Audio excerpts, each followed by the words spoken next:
Okay. We're going? Good morning. This is May 14th, 2019, and I'm Commissioner John Hutchings, and to my right is... Time answer. And? Thomasina Cooper, Assistant Financer. Bonita Bolmar, Clerk of the Board. Please, Romero. Chavez, County Manager. And on the bench? Megan Porter, Public Information. So welcome to the agenda setting and work session for Monday the 14th. And we're going to work off this sheet here if you're watching at home. And we're going to start with the Board of Health draft agenda for this afternoon. And so we will call the meeting to order at 3:30 or thereabouts, 3:30. We'll have allegedly an approval of the agenda and the meeting minutes from April the 9th. And we'll jump into proclamations and presentations. And we have the Director of Public Health and Social Services, Shelley Slaughter, with us, and Lydia Hodgkinson, the board, clerk of the board. Thank you. So go ahead with proclamations and presentations, Shelley. Good afternoon, Commissioners. Thank you. Good afternoon. Good morning. Okay. Jumped ahead already in time. I was going to thank you. So the first proclamation on your agenda for this afternoon is Nurses Week. Nurses Week is this week. Every year it's celebrated throughout the nation. It honors not only our public health professionals, but our community nurses and the incredible difference that they make. And this week is held to coincide with Florence Nightingale's birthday each year. And we will have several nurses here, both from our public health and social services staff and the community that will be here to accept the proclamation today. And they're very excited and honored. It seems like we did that a year ago. Yes, we do. We do really value our nurses, and we try to recognize them every year when we have this opportunity. Yeah, it's always fun. Any comments? Nope. And I should explain for the public that Commissioner Edwards is excused today. And the next one then. And the next proclamation today is, not only is it Nurses Week, it is Drinking Water Week, May 6th through 12th. And we will have Eric Iverson, who runs our water quality lab here, to receive this proclamation, along with Sean Odell from Washington Water and Drew Noble from H2O Management Services. They are private contractors that help support and utilize this very important program. So the Drinking Water Week is the first week of May every year, and it recognizes individual water systems and our operators, who will be here to accept the award, that do an outstanding job to providing safe and reliable drinking water to our community. Wonderful. Anything? Will Art Starry be presenting? Art will be here to introduce this proclamation, and Eric and the team. Okay, thank you. All right, thank you. The next one, Mental Health Awareness Month. Yes, May is Mental Health Awareness Month, and this is a time we can draw attention to the really important issue of mental health. So much of our agenda today is going to be dedicated to focusing on mental health.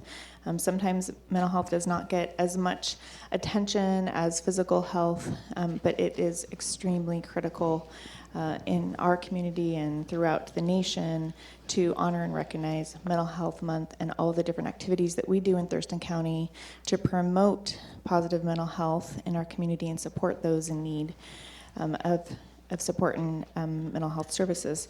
Carrie Hennon, who is the program manager of our treatment sales tax, will introduce this item. And then we have Marilyn Roberts from the National Alliance of Mental Illness that will be here, also known as NAMI, who will be here to accept this proclamation and share a few words about what NAMI does to advocate for those with mental health needs. Good. May I see Marilyn again? Anything? No, I met Marilyn last night, the mass incarceration panel. She can move mountains. She's a great advocate. Yeah, she is a wonderful advocate. That takes us to item number 3 on the agenda, opportunity for the public to address the Board of Health. Are you aware of anybody coming in for any topic? I am not aware, sir. Okay.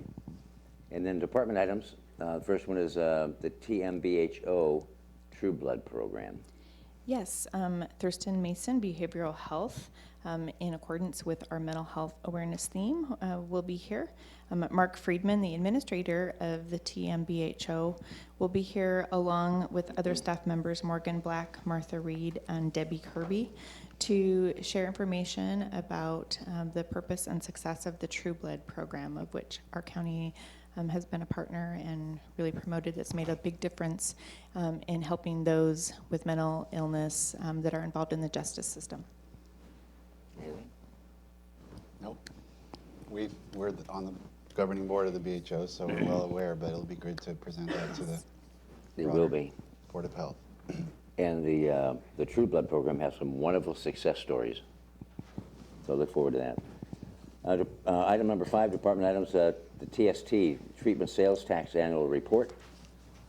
Yes, Carrie Hennon and Pamela Gant from our treatment sales tax program will be here to share in the successes of last year's investment of treatment sales tax in our community and in our county that impact the health and well-being of those in need of treatment here in Thurston County. It's a wonderful report, and I know that you will be attending the advisory committee coming up, speaking on the issue of mental health and post-traumatic stress disorder specifically in, I think, next week or a couple weeks, but we'll be very happy to present on this issue today and share the great work of TST. Yeah, I think that's this Friday, isn't it? Maybe it is this Friday. I'm a little off on my Yeah, it's this days Friday. and weeks today. Yeah. Good afternoon. Right. Are you going to that? Are you attending? This Friday, yes. I am, right? Yep. Yeah, I'll be there at 9 a.m. It's on the master calendar. Beautiful, thank you. Looking forward to that. Agenda item number 6 is homelessness and public health crisis update. Yes, Keely Marino will be here, our homeless and affordable housing coordinator, to talk about homelessness through the lens of public health and specifically mental health as well upon request. Keely, do you want to come up here and join me quickly and just give a brief overview to the commissioners of what you'll be covering today? Keely Marino, Homeless Prevention and Affordable Housing Coordinator. Good morning. Good morning. Today I'm going to be reviewing parts of our declaration declaring homelessness as a public health crisis surrounding physical health as well as mental health. Walking through some of the elements, how does mental health look? What does it look like in the homeless community and why? Highlighting there's three areas of mental health concern within the homeless population. One are pre-existing severe mental illnesses that can be predictive of a person finding themselves in homelessness. Second are the mental health implications of being homeless and how that can exacerbate already existing mental health illnesses as well as create new ones, as being homeless is traumatizing and what folks experience when they're on the street is pretty extreme, or can be. And then the complication of treating mental health when you are a person experiencing homelessness regarding accessibility to treatment, just as simple as transportation for getting into treatment. And then kind of overviewing what it is that we have available in our county, how we are addressing it currently, and where some of those needs are. So kind of highlighting some of the specific programs, but then also some of the needs that we still have in our community to serve folks experiencing homelessness and why it's so prevalent and so visible. And it is upsetting. It's upsetting to see people suffering. And so also the state has issued some findings in some listening sessions they've been doing around around Washington State with populations of folks who have lived experience or who are currently homeless, and kind of highlighting some of their ideas of why homelessness is so pervasive and what can help. And then also how this leads into emergency encampments. So I attended the American Planners Association conference on planning for emergency encampments and took away quite a lot of information from that conference, including this statewide realization that emergency encampments are becoming part of our housing continuum. And what does that mean? Very good. Comments? No, sounds good, thank you. I do. Number one, thank you very much for a constituent response you did on my behalf on homelessness. It was excellent. Thank you very much for that. My pleasure. Number two, this topic is really spurring a tremendous amount of awakening in this community with nature versus nurture, handout versus help up. And it's Olympia's problem. We shouldn't get involved. You need to help these folks out, but not in my backyard. It's just provoking and promoting a lot of energy, which is good because it's putting a spotlight on the issue. So it needs to be addressed. But as everybody talks about homelessness Right. and housingless and whatever term it is, they're not putting a face to it. And it's individual people, and many of them do need the assistance and need the help, and will move on from this interim process and move into some type of supportive permanent housing. And with the wraparound services, many will receive that. And of course, there are those that won't Right. and don't want it. But I love the fact that the community in this county has opened up their eyes. What do we do? So thank you for all the work you're doing in that arena. You're welcome. You're a great hire to the county. Thank you. Ditto, yeah. Okay, that's that one. Thank you, Keely. So far, we haven't had to make any decisions at this meeting. It's all information. It's wonderful. Number 7 is our reports, and then the health officer's report. Dr. Rachel Wood. She'll be here? Yes, Dr. Wood. She is here. I know she is. Dr. Wood. will Great, be- and then the director's report. Yes. Anything exciting we should, any news bites? One thing that I will mention in my director's report is, in addition to all the other amazing weeks and months where we have the opportunity to honor people, it is also Environmental Health Professionals Week, and the governor proclaimed that. We didn't have the chance to fit that onto our agenda today, but I would like to acknowledge and appreciate our many incredible environmental health staff members. So I'll mention that in my report, and then just give an overview of all the great things that our department has been working on to improve the health of our community. Perfect. Thank you very much. That takes care of the Board of Health for today. Thank you so much. Now we're moving on to the County Commissioner's agenda for the BoCC today at 2 o'clock, May 14th, 2019. And we'll begin with the Pledge of Allegiance led by Vice Chair Gary Edwards. He'll be out today, will he? Yeah, he'll be out. this Out for the day? Okay. All day. Do you mind doing that? Sure. To be led by, Yeah, and we'll change Mr. that for Menser. Commissioner Menser. Yeah. and the approval of an agenda and board meeting minutes will follow, and then an opportunity for the public to address the board. Yeah, you may receive good morning, Commissioners. Oh, good morning, You may Romero. receive public testimony from Mr. John Pettit, and I think he has forwarded an email as to the intent of the purpose of his testimony. He's going to make a reference of a line item on the budget that is called repairs and maintenance, and the reduction from 2018 to 2019 as a line item. And perhaps he's going to make an indication that it was purposely done by staff to the commissioners to make the point of not maintaining the facilities, for us to make the point of the dilapidated state of the affairs, to make a point of the courthouse project. That's how the email that I received and all of you. So I'm paraphrasing what he stated in his email. As anything else, on page 39 of the approved budget for 2019, there is a series of projects outlined on the capital facilities plan that outlines many improvements across all the many facilities in the county, including projects in Building 2 for $75,000 in 2019 to $50,000. We have and again, many projects listed in here. I can give you a copy right now of the list. This is an excerpt of the budget, page 39 of the capital facilities plan. The commissioners approved, which is a line item by line item, all the projects that we're planning to do to maintain the facilities that we own here in the county and not just on the courthouse. Thank you.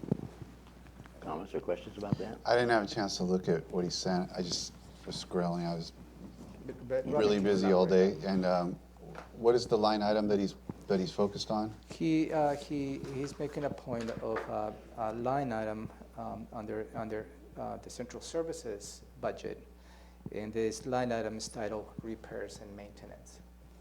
And the repairs and maintenance line item in 2018 was $1,795,000. In 2019 was $97,000.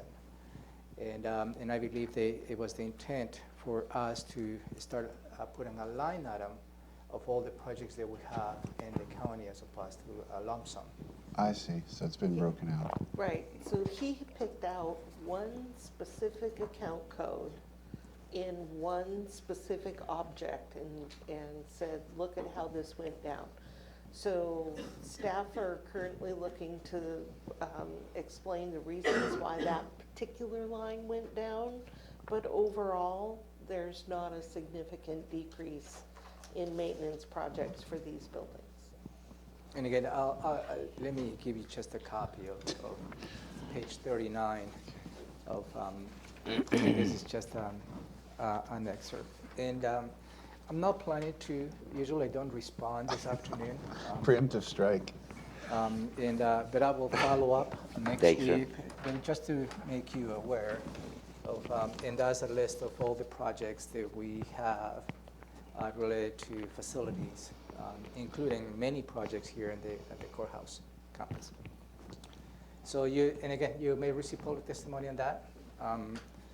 And perhaps he's going to encourage you or perhaps suggesting that you may want to fire some county staff as a result of this. So that was also included in his email. I've been asked to resign by Mr. Pettit, but I declined his invitation. Yeah, the county staff here suggested for you to ask resignation is me. So, and again, that's stated in his email. Anything further? No. You have, I read this yesterday, and we chatted about this yesterday, and you provided me a copy of this, and you've explained it to me. And so I thank you for that.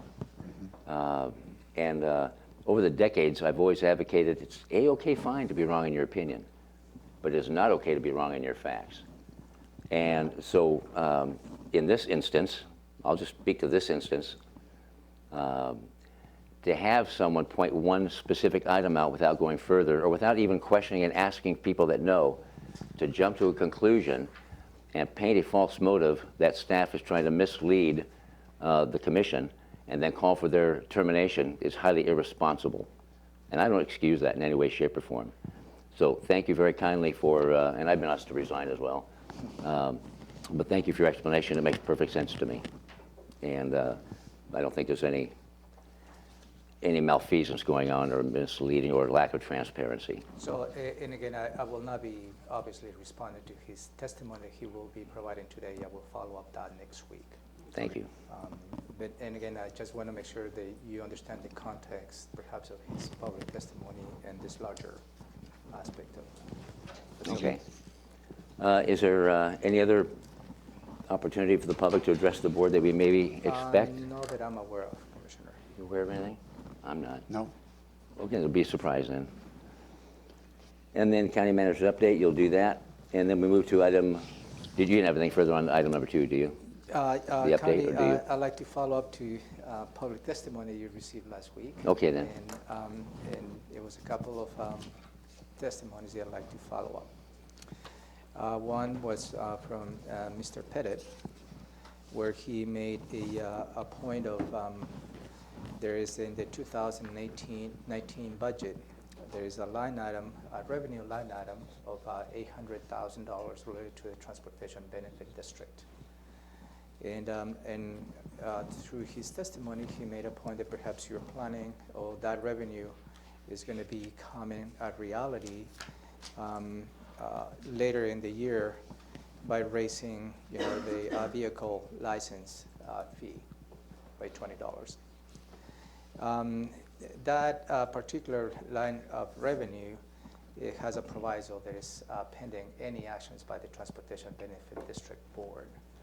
So it doesn't materialize any revenue if the board, the TBD, doesn't take an affirmative action on that.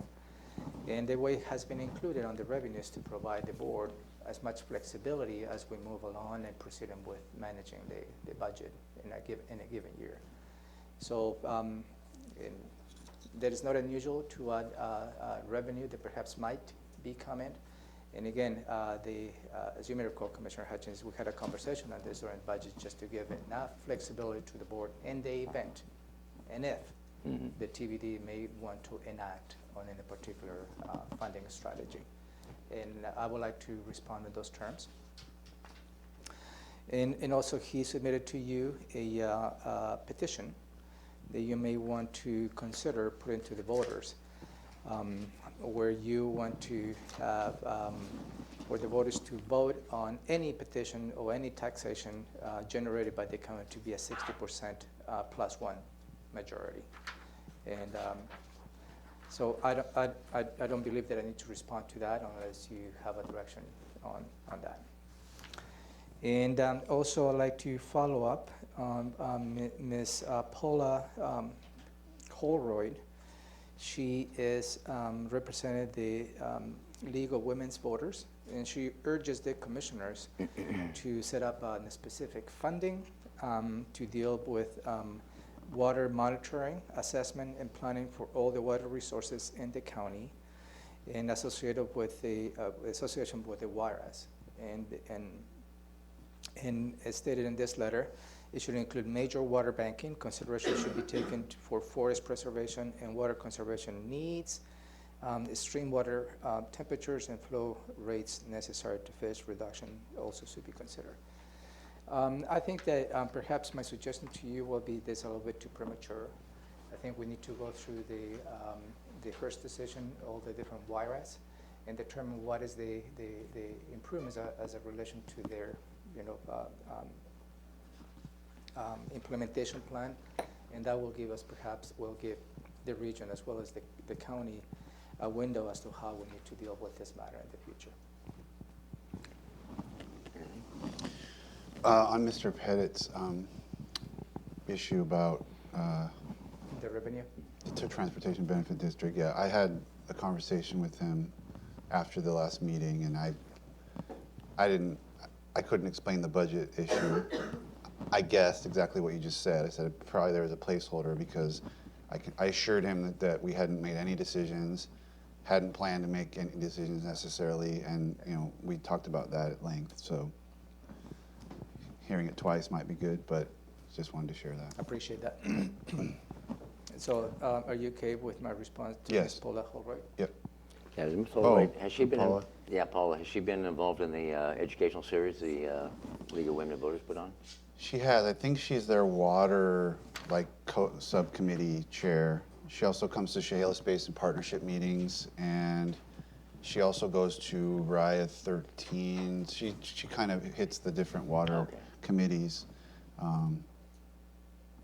So she's in it. She's in it. She's yeah. in the issue. She's a citizen rep to one of those boards. I can't remember which one. We're considering her. We're going to be adding a Thurston County citizen rep to the Chehalis Basin partnership, and I think her name's on that list. Okay. Good. That's good to hear. I'm okay with the response, yes. That's a bit premature at this point. Yeah, and I think when the plans developed by the different WIRAS, in association with the first decision, it will be something that you may consider as to how you like to implement that. Right. If this is a Right. strategy you like to consider as part of the It budget. might be an option. Yeah, we just don't know just yet. So I will respond in those terms, and that's the only not the items that Okay. that I will be following up as a result of your public testimony. Thank you. And then we have agenda item number 5, the consent. Robin would like to follow up with. Please, I'm sorry. Before we move on, I'm going to go backwards to Mr. Pettit's most recent comment about reducing repairs and maintenance. The specific line item that he refers to in the budget has to do with the split where we took IT out of central services. It's not repairs and maintenance of facilities, it's repairs and maintenance of our computer systems and the infrastructure needed for those. So it has nothing to do with the maintenance of our courthouse. Did he ask for this information up front before sending an email Nope, or called? nope. Okay. Texted? Tweeted? All right. Consent item number 3, I'm sorry, agenda item number 3, consent items A and B. First is Human Resources approved collecting bargaining agreement between Thurston County and AFSCME, Local 618 CD. Yeah, thank you, Commissioners. You reviewed this item, and this is for your consideration to approve a bargaining agreement between the county and the American Federation of State and County Municipal Employees, Local 618 CD, that will be the corrections union. This is a successful program contract since we have managed to have a 3-year contract. And that's how we would like to proceed in the future, give us a little more predictability as to how those contracts will be, and that will give you enough information when you make decisions during the budget process.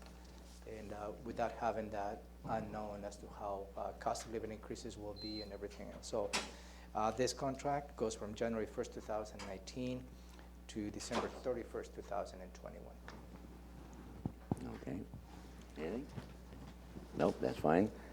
Consent item number B, or letter B rather, Auditor's Financial Services, the voucher list. I've gone through it. Any questions or comments on it? Not yet, nope. Okay. We'll move on to item number 4, Public Health and Social Services. This is setting a public hearing for the 2019 HUD Annual Action Plan. Yeah, for your consideration, Commissioners, for you to set a public hearing for Tuesday, June 25th, 2019, at 3 in the afternoon here at the courthouse in this room, for you to receive public testimony on the HUD, the Housing and Urban Development Annual Action Plan. Some out of background, Thurston County receives funding from the U.S. Department of Housing and Urban Development, also known as HUD, for Home Investment Partnership Program and the Home Community Development Block Grant, also known as the CDBG, to provide a variety of activities to serve low-income households and individuals. This funding is contingent upon a 5-year consolidated plan. It sets the policies for the county's activities in the 5-year period. As you may recall, the Thurston County approved the 2018-2022 consolidated plan in 2018. And one of Kaylee's things to do, she left, is to update that plan, and that's part of the strategies of the homeless plan. So, and the dollar amount in the CDBG money, it goes on a rotation basis. Between 1 year goes to the city of Lacey. They make their own selection criteria, and they allocate the funds to specific requirements to address the intent of this funding. Then the next year goes to the city of Tumwater, doing the same thing. And this year, we're in the process of determining the unincorporated areas of the county, along with the cities from South County. That will be Yelm, Bucota, Tenino, and Rainier. So, as you know, we're going to be having a meeting next week with the mayors to determine how will the money for this year around will be distributed in South County. So more to come on that. Okay. Anything on that? Just setting that public hearing today. Yep. And sitting to my left is Vicki Larkin. She's the executive aide to Commissioner Gary Edwards. Do you have anything to add on that? Nope. Okay, thank you. Agenda item number 5, Central Services, 5-year lease with Debrick Investments, LLC, for Superior Court Drug Court Office. Yeah, we have been leasing space for Superior Court, the drug court, on a building located in 2400 Bristol Court, Southeast Olympia, pretty close from this area, where we lease just about 5,000 square feet. The current lease expires on July 15, 2019, And the proposed lease is a 5-year lease that will begin on July 15, 2019, and will go to July 15 for 5 years. The lease amount for the first year will be $75,744. That will be $6,312 per month. And after that, we'll have a 2% escalation on the lease rent. And also, utilities will be included in this lease as well. Any questions on it? No. No, I don't. No, I don't, because we discussed that last week. Yep. Agenda item number 6, anything? No. Okay. Public Works, approval of the interlocal agreement with the City of Tenino, Bicota, and Rural Community Support Program funding distribution. Yes, this is a what we call a rural community support program. And last week we discussed in terms of this is related to federal funds coming to the county. And when the federal funds, managing the requirements of any federal funds requires a lot of time and effort. And sometimes smaller jurisdictions such as Bicota, Tenino, they don't have the means to report and comply with all the different regulations of federal funds. So what happens is the Thurston Regional Planning Council sends the federal dollars to the county. We, in turn, use the federal funds. We meet the requirements of the federal grants. And as a result, then we transfer road fund money, which is non-federal, to those cities so they can do it. They can do programs within the context. So that is really what we have been practicing the last few years. This, again, is the distribution of the remaining funding from this program. And it will be $56,000 and $193, I'm sorry, to Tenino, and $39,420 to Bicota. Any questions on that? I don't, do you? No, we talked about this last time. Questions? No questions at this time. Commissioner Edwards and I reviewed the agenda in depth, and he didn't have any questions on that item. Oh, good, thank you. Public Works, letter B, contract award for the 2019 chip seal program. Yeah, this is for your consideration to award the 2019 chip seal program to Doolittle Construction, LLC of Bellevue. We received 2 bids on this particular program, and the low bid was $1,939,993. The department is asking for you to award the contract to this outfit. Again, Doolittle Construction, LLC, with an additional 10% to cover any unexpected activities during construction, for a total of $2,131,793. This program will provide just about chip seal activities for just about 75 lane miles of roadway across the county. Okay. And the funding source for this is the road fund. Okay. Anything? Okay. 6C, a contract for the 2019 overlay program. For your consideration, also is for you to consider awarding the 2018 overlay program to Miles Resources, LLC of Puyallup. We received 5 bids, and Miles Resources was the low bidder with $599,665.20. And the department is requesting the board to award this contract with an additional 10% of contingencies for a total contract amount of $659,955.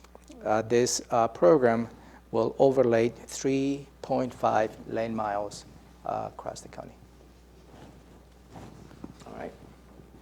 Good. And the funding source is coming from the road fund. All right. Thank you. Anything, Vicki? No, sir, thank you. Okay. Item number 7A, approval of the Board County Commissioners' work summary, or sessions summaries. So this is going to be an interesting Oh my gosh, yeah. because they usually this is in the consent agenda since the 2018 minutes. Obviously, Commissioner Mason was not part of here, part of the board, So I'm recommending to move this item for next week. We're going to have to. Yeah, right. Okay, that will move that to next week. 7B, reappointment to the Ag Advisory Committee. Yeah, this is a follow-up to the initial direction the commissioners gave staff 2 weeks ago to bring this item for a more formal appointment of Mr. Richard McKemeyer for the Agriculture Advisory Committee for the term of May 12, 2018 to May 12, 2021. This is a reappointment. During your conversation, it was the majority of the board, 2-1, where Commissioner Menser did not support this reappointment. We have received quite a bit of written testimony over the last week, urging the commission not to appoint Mr. McKemeyer or reappoint to this committee. And considering that we have only 2 commissioners, I will recommend bringing this item to next week so Commissioner Edwards have the opportunity to exercise his opinion. Yeah, all right. That's fine, and since we got that testimony, I pulled the State Conservation Commission findings of fact, which I can give to Ramiro to circulate. I think we should all review that before we consider, because there's liability issues that I think should be at least discussed by the board before we make a decision. So Good, thank you. if you can give me that information, I will bring that next week when Commissioner Edwards is part of the conversation. Okay. And that's reference the TCD? Right. Okay. So we'll move this item for next week. All right, thank you.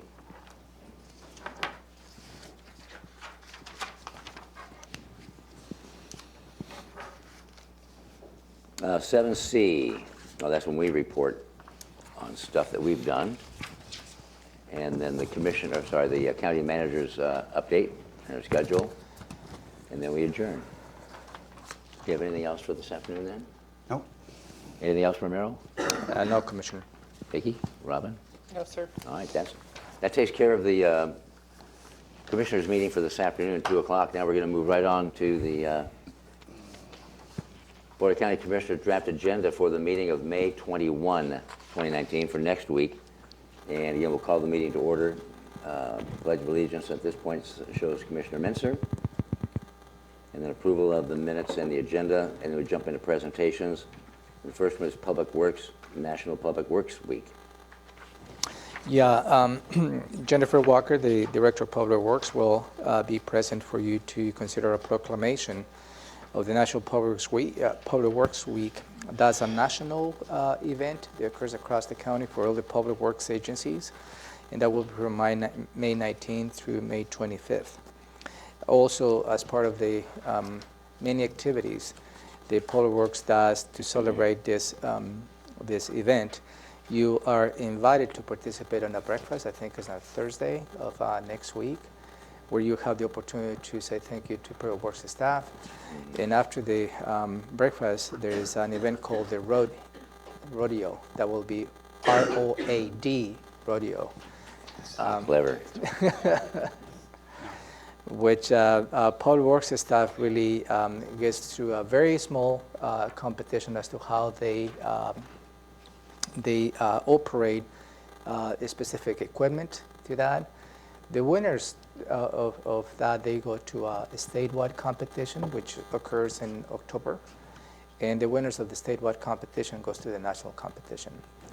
Public Works staff, I believe 2 years ago, won the national competition as to how effective they are in managing and operating that equipment. So it's a big event. Yeah, it's fun to watch. Yeah. Let alone anything else. Premature for opportunity for the public to present to the board, Yeah. address the board at this point. And the same with the county manager's update, unless you have anything specific. Yeah, I will follow up on I'm sure Mr. Pettit will come again on the line item of the budget. He will make a comment. I will follow up next week on his testimony. Okay. Takes us to agenda item number 3 for next week, and that's the consent items at this point, A and B. The first is the treasurer authorized sale of tax title property via private negotiations to Edgar Ooms. Yeah, last year, the commission passed a resolution authorizing the county treasurer to dispose of what we call tax title property. And the process that was before then, every single transaction will have to come to the board and would require a lot of time and effort. And also within the context, the disposing of tax title property, they have to go through a formal auction. And when that action doesn't result in any particular interest, then the statute allows the treasurer to go ahead and have individual transactions and negotiate this. This is probably one of the many that might be coming your way. And this is a good thing because although these properties, they for the most part are unbuildable because of the setbacks and everything else, it really doesn't lend to build on those properties. But having a private transaction, maybe with a nearby property owner, takes those properties out of the exempt status and put into onto the roll, so we can start collecting property taxes on that. In this particular case, is a property is a rectangular shape of 0.34 acres, and let me give you just a visual. And this is, the county treasurer, Jeff Gavin, brought these tax title properties to our attention, didn't he? Last year?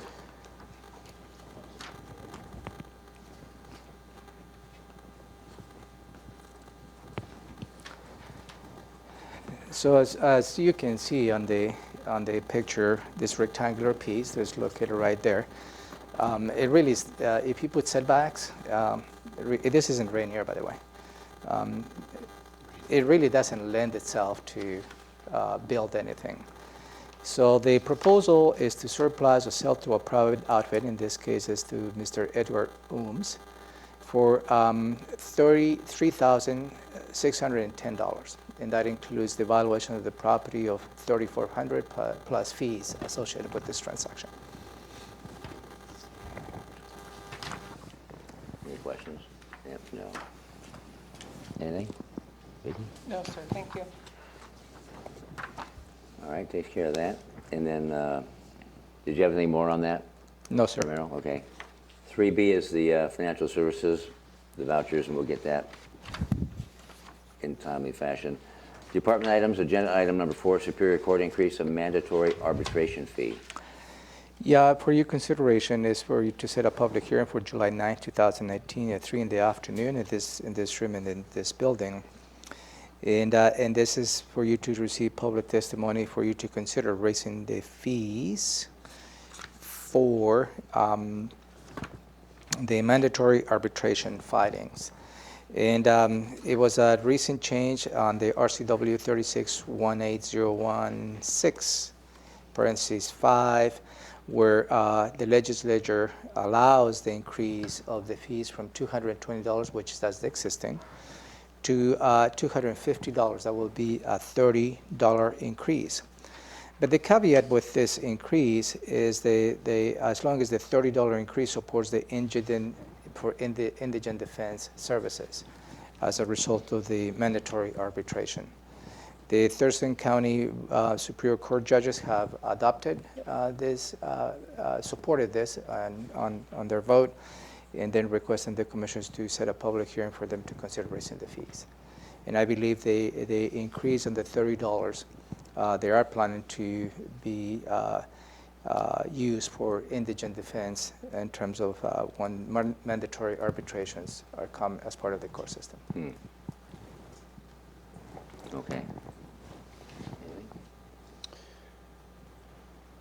No, I mean, I don't, is it funneled over to some other, I mean, mandatory arbitration is not part of the criminal justice system, so the money can be used for an unrelated purpose, it sounds like?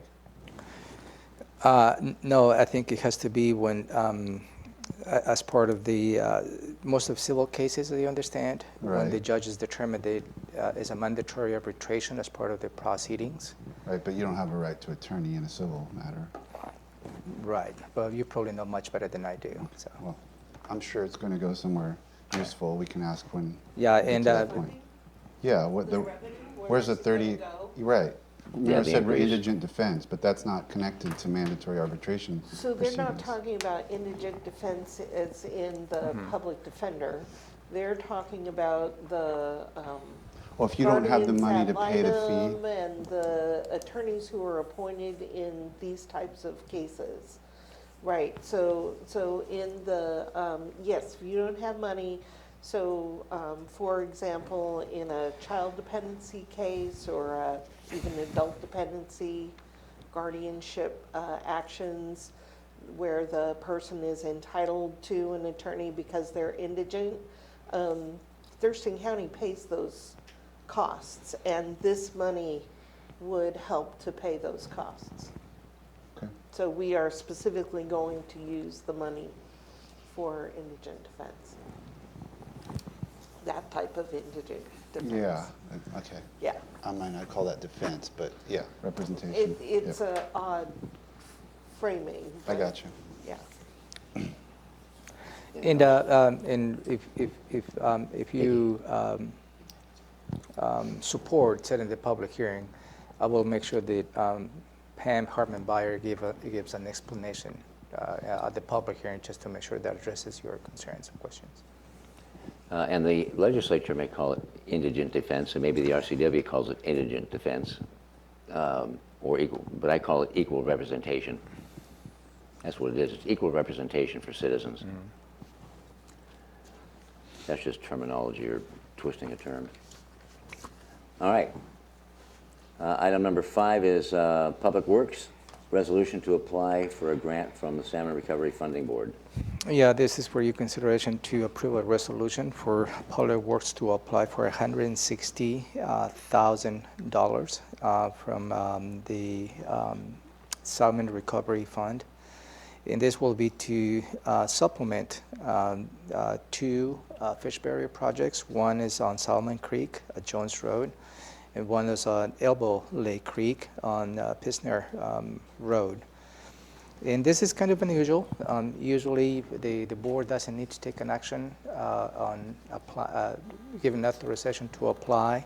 But since this is related to the RCO, the Recreation Conservation Office of the state, as part of one of the requirements before any jurisdiction can apply, they need to have a legislative action. And this is what it is. So it's a little bit of unusual for you to take a resolution to give authorization to apply for a grant, but it's a requirement by RCO to do so. Okay.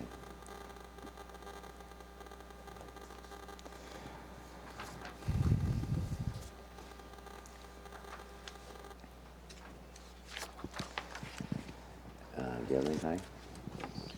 So these are these part of our these are part of our short list of what you said to supplement, we're going. Yes, sir. They're moving forward anyway. Yeah. So, we're trying to get yeah. additional. Yes, what we try to do is to, Stretch maximize, Yeah. The local investment. So if absolutely. we got this grant, we'd be able to maybe go down the next chain to the next. You got it. Okay. Exactly. Anything? Where is Pisner Road in the county? I'm not familiar with it. Elbow Creek or Elbow Lake Creek? I will get back to you on that, Commissioner. I can do it now, but that'd be rude. Okay, yeah, because I just want to know where it is. I'm not familiar with it. Okay. Be nice to know. Yeah. All right, agenda item number 6, Public Health and Social Services, approve the TST Community Grants Award. You reviewed this item on your work session 2 weeks ago, and this is just for you to take a formal action on awarding treatment sales tax as part of the $250,000 community grants they set aside on a yearly basis. And in this case, for you to consider awarding Catholic Community Services for $174,000, Capital Recovery Center for $158,000, and Family Support Center of South Sound for $168,000. And those are the 3 outfits. They came on the top 3 on the rating criteria. And that was a recommendation by staff for you to consider going by the scoring criteria provided to you. And Carrie Hennon is here if you'd like to ask her any questions. Any questions? I was good with that. I am as well. Anything? No questions. Easy going. Thank you, Carrie. So that one's done. And then 6B, approval of the 2019 CIP contracts. And that was just done yesterday. Yeah, and you see it's a lot of X's in here. Yep. And this is, we need to fill in as a result of the conversation of the meeting that I believe Commissioner Minzer attended on the CIP. And the result of that meeting resulted in recommendations for funding. Maybe later on the agenda, if you have time, maybe you can provide your feedback as to how that meeting went. And again, this is just a placeholder. The next week, you will see the specific amounts as a result of that process. You have anything? Thank you for sitting in for the CIP yesterday. Do you have any feedback? Any feedback? Well, thanks for doing the heavy lifting with the scoring and comments, but yeah, Did it go well? it went well, I thought. It's a confusing eye-opener, though, isn't it? It was actually very valuable to sit through just to get Yeah. more detail into how it's done. A lot of valuable and valued opinions. I know you're not at the mic, just a head shake. Did it go okay, Tom? Yeah. Oh, good, good. Any questions or comments on the CIP on that? No, sir, thank you. All those X's will be filled in then, of course, for next Yeah. week. And we'll have, hopefully we'll have time to chat about this morning. 6C, approval of the United Way of Thurston County Community Investment Partnership Contract. Yeah, this is a yearly action item for your consideration where the Thurston County is the fiscal agent for the CIP, where United Way is contributing $180,000 to this effort. And again, this is just an action for the county to be the fiduciary responsible party in this case. And we go through this every year. Anything? Anything? No, sir. Backtracking, did it end on time yesterday, the CIP? Yes, right on time. Oh my God, that's great. Okay.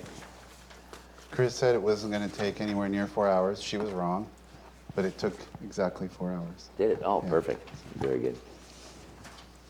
6D, authorization to sign the State Department of Commerce revenue contract. Yeah, this is also the result of the RFP process the staff is going through, and the specifics will be filled in.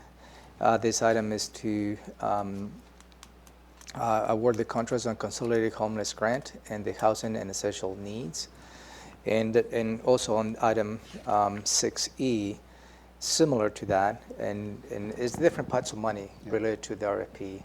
And again, the details of that will be, as soon as staff has the opportunity to consolidate all the comments received yesterday and the direction by the group, those extras will be with specific numbers. Okay. Anything? Anything? No, sir. All right. Does that take care of D and E then? Yep. Because they're very similar. We've just got to fill in the blanks as well. Then move down to agenda item number 7, county managers items. And that'll surprise us when we get there? Or do you have something? No. Okay. And then at 3:30, we will jump into the Transportation Benefit District meeting. And I'm going to turn this over to President of the TBD, Commissioner Ty Menser. Okay. And I believe the county engineer, Scott Lindblom, is here to walk you through the agenda.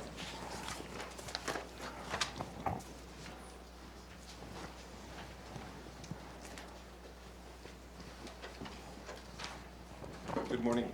Good morning. So at next week's Transportation Benefit, at next week's Transportation Benefit District meeting, we'll be Scott, having will you one. introduce yourself? Oh, I'm sorry, I'm Scott Lindblom, County Engineer with Public Works. Thank you. We'll be having one presentation and also having our director's report. The presentation will really respond to some of the items that had been brought up in the last, I guess it was in the April and the March meetings. We'll walk through some of our innovations and cost-saving measures we've done.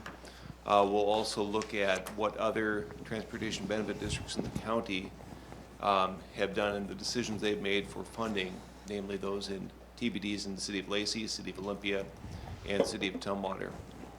And the closing of it will be the director's report from Director Jennifer Walker, who will be here next week.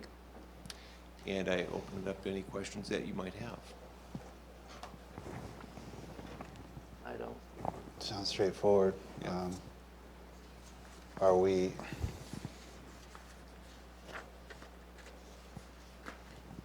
okay, so kind of a grab bag of issues on in the presentation. Yeah, it would be.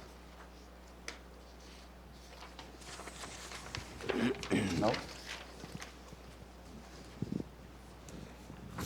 I had a meeting with the Scott Lake neighborhood and neighborhood association, and I think it was right after our last TBD meeting, so I just thought I would throw out the road issue and talk about that with them as a kind of a citizen focus group and see what they had to say about the state of the roads and how they felt about the road fund and what they would think about the idea of a car tab or some other type of fundraising. And they had a lot of interesting comments that I'll grab my notes for the meeting and share with staff because I'd like to hear.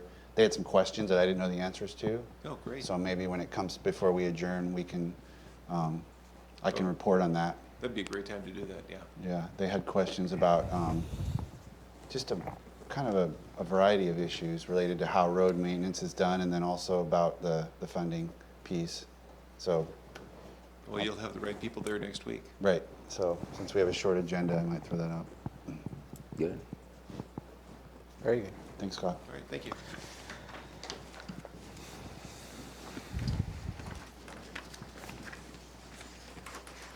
That was it. That's it. All right, moving on to proclamations and awards.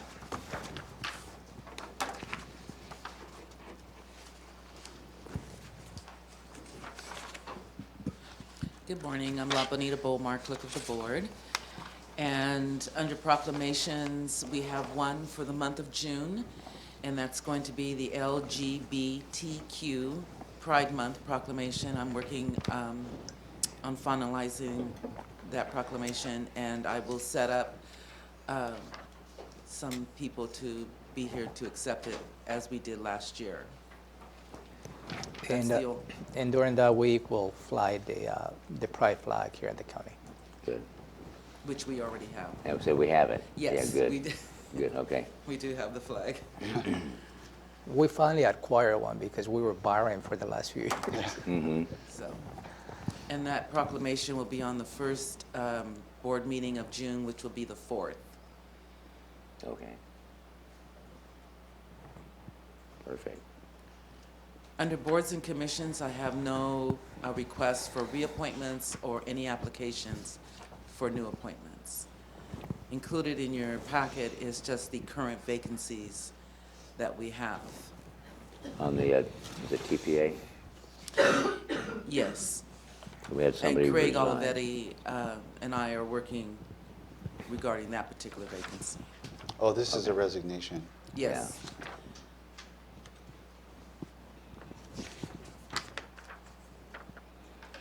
Okay. And then Craig will get back with us, Yes, he or will. with you. Okay, good.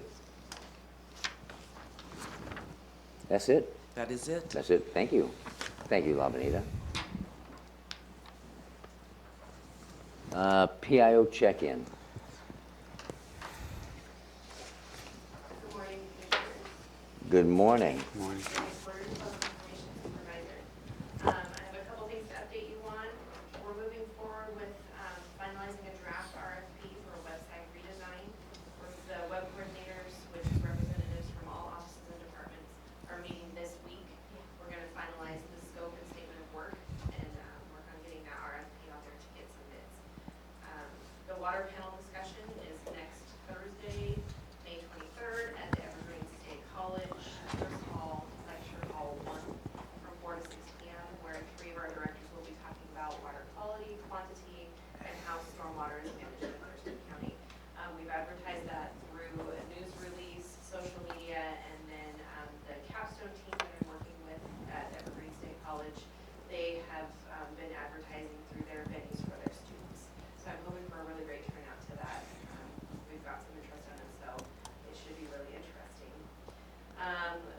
Beginning on Monday, we're going to start filming, getting some B-roll for the courthouse informational video.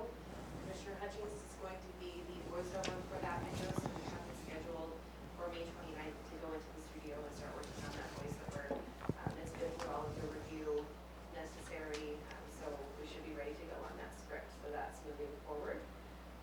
And then this Friday, we're actually having a demo in this room to try to do some new microphones. So the Yes. demo that's coming in is to look at a ceiling system. So we wouldn't have, you guys wouldn't have to wear the lapels, we wouldn't have to use these microphones. We're gonna see if that works in here. So they're providing that demo this Friday, so that's pretty exciting for us. That'd be nice. And then lastly, Thurston County Connection, Commissioner Hutchings, yours was released on the 6th, and it's actually gotten the best, what's the word I'm looking for? It's had the best premiere, so during the first week, there were 107 views, and that's the best that we've ever had for an opening week on one of our Thurston County Connections, and yours was on mental health. It's had 122 views so far, and an audience retention rate of 22%. So it's doing really well. And then Commissioner Edwards, they recorded his yesterday, and that was on public defense. So look forward to that one coming out soon. Any questions? Are we recording, or are we videoing the water program at Evergreen? Yes, TC Media will be there. We will be recording the whole meeting. Great, because I won't be able to be there, but I'll watch it. So we'll make it available through YouTube, and we'll post that on our social media as well. So any of the audience who wasn't able to attend will be able to watch it as well. Do you have anything for the PIO on behalf of Gary? No, just thank you guys for your time yesterday for Commissioner Edwards taping at Patrick's office. Anne Marie did a good job at the League of Women Voters. I heard it was really well. That was a really good program, so. Number one, thank you for your notes on the water panel, and thank you for your notes on the scripting and vision for the courthouse video. Appreciate that well in advance. But let me ask you this regarding the mental health piece that I did. You're saying it's doing well. Is that because of the length of the video? It's gone from 45 minutes to an hour down to like 20 minutes or so. That's got to play a huge factor in people clicking on it. I think that plays a part in it, but I think that talking about mental health is an important topic, and so I think that the topic is also driven by that as well. Okay. And you said the retention rate is some percentage. Are we testing them on what they're retaining, or are you talking about, what's that mean, retention rate? Wondering How long myself. they stayed and watched the whole thing. Oh, watch the whole thing, okay. Yeah. And Okay. so on average, we Endurance. talk about 7 to 10%. Yes, the endurance, the length of time that they're actually staying and watching the video, how long they're Okay. staying on. So how do you test them, what they retain? And then finally, the microphone testing. If you would test it, or if you test it this Friday, and you discover, oh my gosh, this is the greatest thing since sliced bread, how soon before we do that? Yeah, we need to see if, how much it's going to cost, and then we'll determine where we can find the money. So that will be the next conversation that we will have with the commissioners. Okay. Yeah, we first need to learn if it would actually work with what we currently have and with the broadcasting system. So, Okay. I'll tell you, you and your team are doing a great job. A great job in keeping this going, so I appreciate that. We've been at this for an hour. Let's see, briefing, public hearing, this pending. Think there's a good time for a break? I think so. Unless you want to move on to something like get past the ledge? No, how about if Deborah Manguia is here to give Yeah. you a feedback on that. Do you consider having a conversation on the JAG grant? That may be a quick. You want to do that first? Yeah. Okay, let's do that.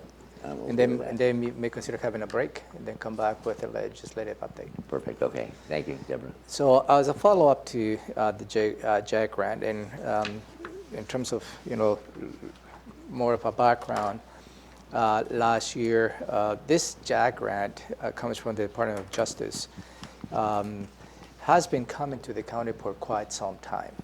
This is not new. But in the last couple of years, it started in 2017, the Department of Justice put some restrictions to all the jurisdictions who accept this grant related to ICE holding and perhaps cooperation with ICE agents related to immigration notices.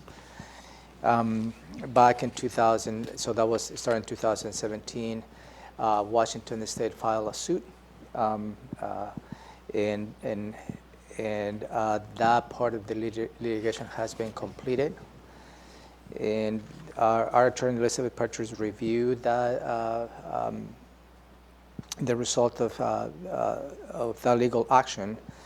And what she states is it was very clear that Washington State, and that's a key piece of this, Washington State and local jurisdictions within Washington do not need to comply with the immigration notices of this grant in these conditions for 2017 JAG grants. So the 2017 is what it was litigated, and it was at the state level. Now, since that litigation has been completed and there is not a requirement to comply with the requirements of the immigration notices, Elizabeth is recommended to go ahead and apply for this grant because the Sheriff's Office is applying on the 2017 JAG money, okay, and which is coming from the Department of Commerce at the state level. And that's how the Department of Commerce from the state has released that, considering that this litigation has been resolved. However, 2018 dollars, that continues to be an issue. Right. And in fact, when and if a new application for the new monies, you need to have a different conversation with your attorneys, whether that is something you may want to comply with. Yeah. The federal government's still trying to put these requirements into the newer grants? My understanding, those conditions are still in place for the 2002-2019. But they're just what, tweaking the wording or something? How do they get, if it was unconstitutional in 2017, the Constitution hasn't changed since 2017. But it's my understanding that the court addressed only the JAG grant and only in federal fiscal 2017. Everything else is still working its way through the court system. So Was still litigated. It's still under 1819. litigation, the rest of fundamental. it is- Okay. Yeah, the fundamental principle is still in litigation. So what Elizabeth is recommending, because we have received a question on an application for a completely different grant, not the JAG grant, but a completely different grant that has the same requirements. And Elizabeth said, no, those requirements still apply. So we're saying, no, let's not apply for those until the courts resolve for everything. But it's my understanding that the court ruling that was issued was for this grant for this year. For 17. 2017. For 2017 JAG. Yeah, and that is what the Sheriff's Office is applying to that pot of Right. money. That's what would come to the task Yeah. force.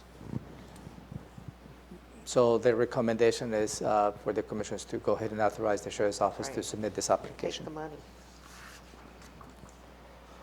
How much money I was going to ask that. What was it, 80,000? Is 113,000. 113?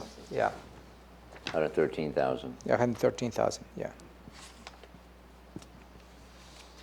It is related to the that one narcotics task force, activities.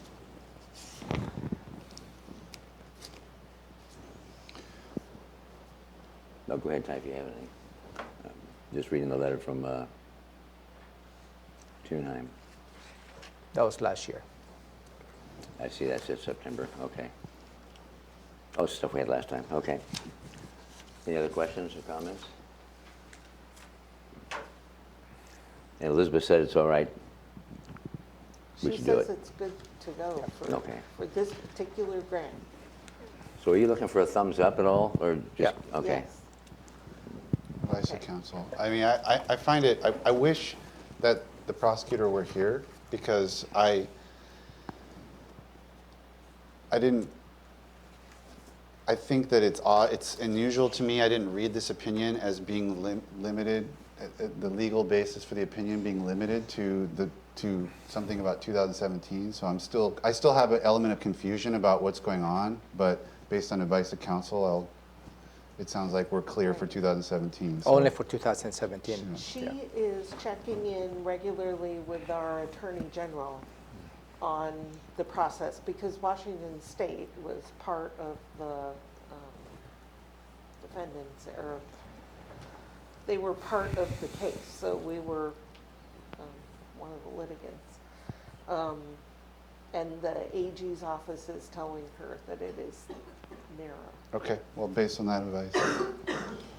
Okay. Will you let them know? Oh, yes, I'm going to let them know right now. I've got their request. So that takes care of that then. And now it's 10:11, and we'll take a break for 10 minutes. Please return at 10:21. Thank you.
Perfect timing. Thank you all for being back.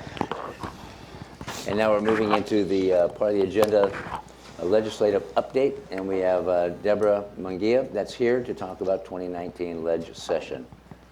Welcome. Thank you, Commissioners. Nice to see everyone. So I'm just going to very quickly go through this PowerPoint. Not going to hit every item on here, but happy to answer any questions if you want to dig into any of these issues. Just real quickly, in terms of an overview, this was the long legislative session, the regular legislative session, 105 days. And I think for the first time in about 10 years, they did end on time. They pulled several all-nighters in a row, so everybody was pretty exhausted at the end. But what they did during that long session was they passed their biennial budgets, the operating budget, the capital budget, and the transportation budget. And then they did a host of major policy bills and a suite of packages, things along the lines of climate change, Tobacco 21, raising the tobacco age, the first in the nation for a public option health care, for long-term care, significant behavioral health investment, those kinds of things. In terms of operating budget highlights, it was a $52.4 billion operating budget, so it's record spending, but they also had record existing expenses, and so because of that, they had to raise revenue. So they raised about $830 million in new revenue, and I've got a couple of slides on that. 830 million? Yes, in new revenue. As I said, they did a significant investment in the operating and the capital budget on behavioral health.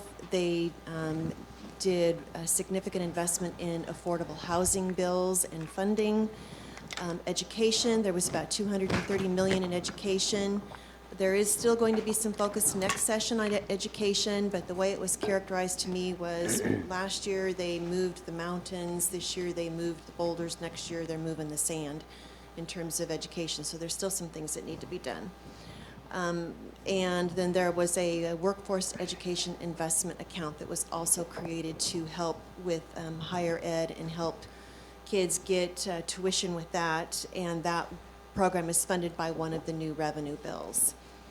And so on page 5, there, oh, I'm not even keeping up I'll with help you if you like. I'll help you. Oh, I'll keep up with you.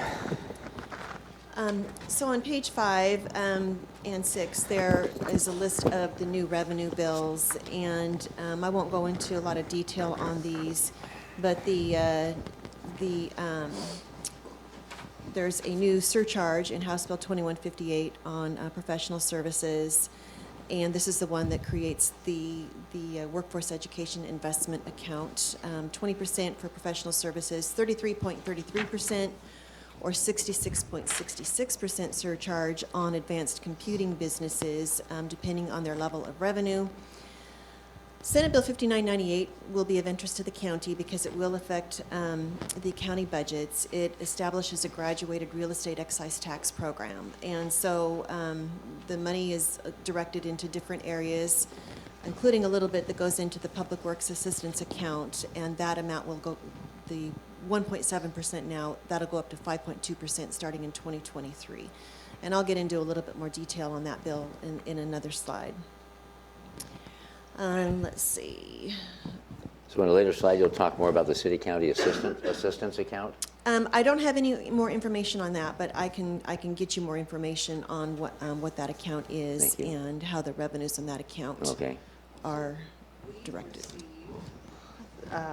Funding from that account of over $1 million a year. It's a significant source of revenue to the county, so.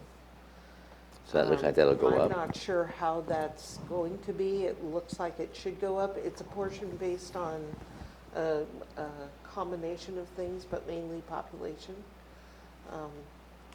So we should see it go up. Whether or not it does is we'll see.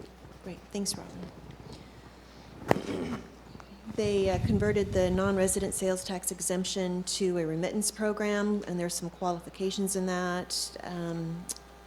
On Senate Bill 5993, that changes the MOTCA formula, And $50 million of that is going to be dedicated to the transportation budget until the legislature adopts a new transportation funding proposal, and I'll talk about that in a little bit too on another slide. And then there's a wholesale tax on vapor products, and half of that money will go into the Foundational Public Health Services account, and then half goes into a cancer research account. On slide 7, on capital budget highlights, that was about a $5 billion capital budget. Some of the highlights are over $1 billion in education, school construction, that kind of thing, $175 million in the Housing Trust Fund, $148 million in toxic cleanup, prevention and stormwater assistance to local governments, $63 million for state parks, $85 million for WWRP, the Wildlife Recreation Program, and again, a big investment in behavioral health. On slide 8, the transportation budget. This was about a $10 billion transportation budget, and the chair of Senate Transportation characterized it as a bare bones budget. And the reason for that is because there is some concern about Initiative 976, and if that passes in the fall, it's going to impact the state transportation budget. It's estimated at about $500 million for the first 2 years. And it could have a big impact on cities and counties that have transportation benefit districts as well. It primarily affects the multimodal account, but we're going to be watching that very carefully. So what the legislature did was they were very selective in the projects that they provided funding to, the transportation projects, not knowing what was going to happen with the initiative. And the thinking is that, first of all, they're going to be looking at another big transportation package down the road. And so they had the Connecting Washington package the last time, and they're going to be looking at something big next time. We're not exactly sure how that's going to fall out. But in the meantime, they've got the money coming in from the MOTCA bill, and they're going to be looking at doing in the supplemental budget, if the initiative does not pass, more of the member transportation requests, similar to the one that Thurston County had on the shared legislative agenda. Deborah, that was Initiative 576? 976. 976, Yes, thank you. that's the $30 car tab initiative. Okay, and that's coming in the fall? Yes. Yep. Yes. So on slide 9, the county had some shared priorities. One of them was prepaid postage, and that bill did pass. It reimburses counties for the cost of return postage on mail and absentee ballots for all elections, and the governor has signed that. Foundational Public Health Services, they had a policy bill, House Bill 1497, which sets up a unique process where local governments have equal input into the funding decisions that the state makes. And then there's also some money appropriated for Foundational Public Health. They wanted $450 million. They got $22 million, so it's a start. And of that $22 million, about 12 of that comes from the new vapor tax that was established. On culvert funding, a little bit of a disappointment there, but part of that is because of the bare bones transportation budget. $26 million of capital funds were appropriated to the Fish Barrier Removal Board, and those are for local government grants. And then $100 million of transportation dollars were appropriated to the Washington State Department of Transportation for their removal projects that they're required to do by the court. But the language also directs the agency to work with the Fish Barrier Removal Board on a watershed approach, so that hopefully they can sync up the state projects with some local projects and get the most bang for the buck in terms of restoring fish habitat. On slide 10, on Thurston County specific priorities, everybody worked so hard on your number one priority, and that was restoration of the judicial impact proviso, the reimbursement of that. Just by way of brief background, the county was getting $1.6 million of biennium from the state for its impact on Thurston County courts for state cases. And last year, the legislature cut that in half. They gave funding for the first fiscal year, and they eliminated funding for the second fiscal year, so that was over $800,000. And they directed the county to work with the Administrative Office of the Courts to come up with an updated time study on the real costs of this. And so I have to give so much credit to your staff and to folks here at the county for their hard work working with the AOC. The AOC gets a lot of credit too. And they came up with very, very good information on this. And we worked hard. We talked with legislators. We talked with legislative staff. And we were able to get full funding for the reimbursement. And it is put into proviso language in the state budget. We got it restored for the current fiscal year in the supplemental, so it's almost $1.1 million for this fiscal year. And then full funding for next biennium, so it's almost $2.2 million for next biennium. There's still a little bit of work that needs to be done on this. I've been talking with legislative staff. We're hearing that it's a one-time proviso, so only good for the next biennial budget. Trying to get some clarification on that. So I'll let you know what I hear on that, but we may have to go back again for the next biennial budget to get this. But I do have to say that in one of the late night budget hearings that they had, there was another legislator that introduced an amendment to the state budget bill to get reimbursement to a different county for the state's impact on a different area. And the chair of the House Appropriations Committee said, no, this is unique. Thurston County is impacted, their courts are impacted, and so we're only going to do this, we're not going to do that. So it got a lot of recognition with budget writers and key folks, and we just owe a huge thank you to our delegation and to the budget writers on this, that they just really, really helped us out, so that was great. We didn't get the extraordinary criminal justice costs. We knew that one was kind of a long shot, but none of the counties got that, so we'll keep trying. And then on the shared legislative transportation request for the $4.5 million for the NEPA-SEPA work on the US 101 I-5, only half of that was funded, and again, that was because of the bare bones transportation budget. But again, depending what happens with the initiative, we can go back in the supplemental and get the rest of that. The US 101 Kaiser Road Yager Way project was not funded, and so again, we'll see what happens and maybe go back in the supplemental and ask for that. Well, good thing we didn't select that as a site for the courthouse. Wait, say again? We didn't select that spot off of Harrison out there for a courthouse. Oh, because the And now they're not going to fund, at least this time, not going to fund an off-ramp. Well, maybe in the supplemental, if the money frees up, we might be able to go back. That one and is look at coming. Okay. And then there was a couple of annexation bills that the county had lead on. The county worked, and thank you, Romero, for all of your hard work on this and your staff work on this too. Representative Beth Tholio was the prime sponsor of House Bill 1598, and then Senator Dean Tacko on 5522. They're almost exact same bills. And it would have created a new method of annexation where if a county and a city and special purpose districts located within the annexation area agreed on how it could be done, that the annexation could go through without any kind of a referendum process. So 5522 just ran out of time over on the Senate side. In 1598, it got held up on the House floor.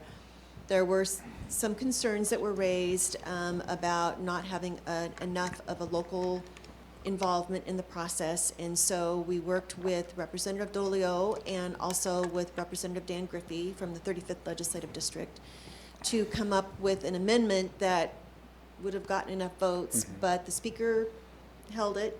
He also had some concerns about the public process, and so those bills will automatically be reintroduced next session, and so we'll have some opportunity to talk this year about if and how we want to proceed with those bills.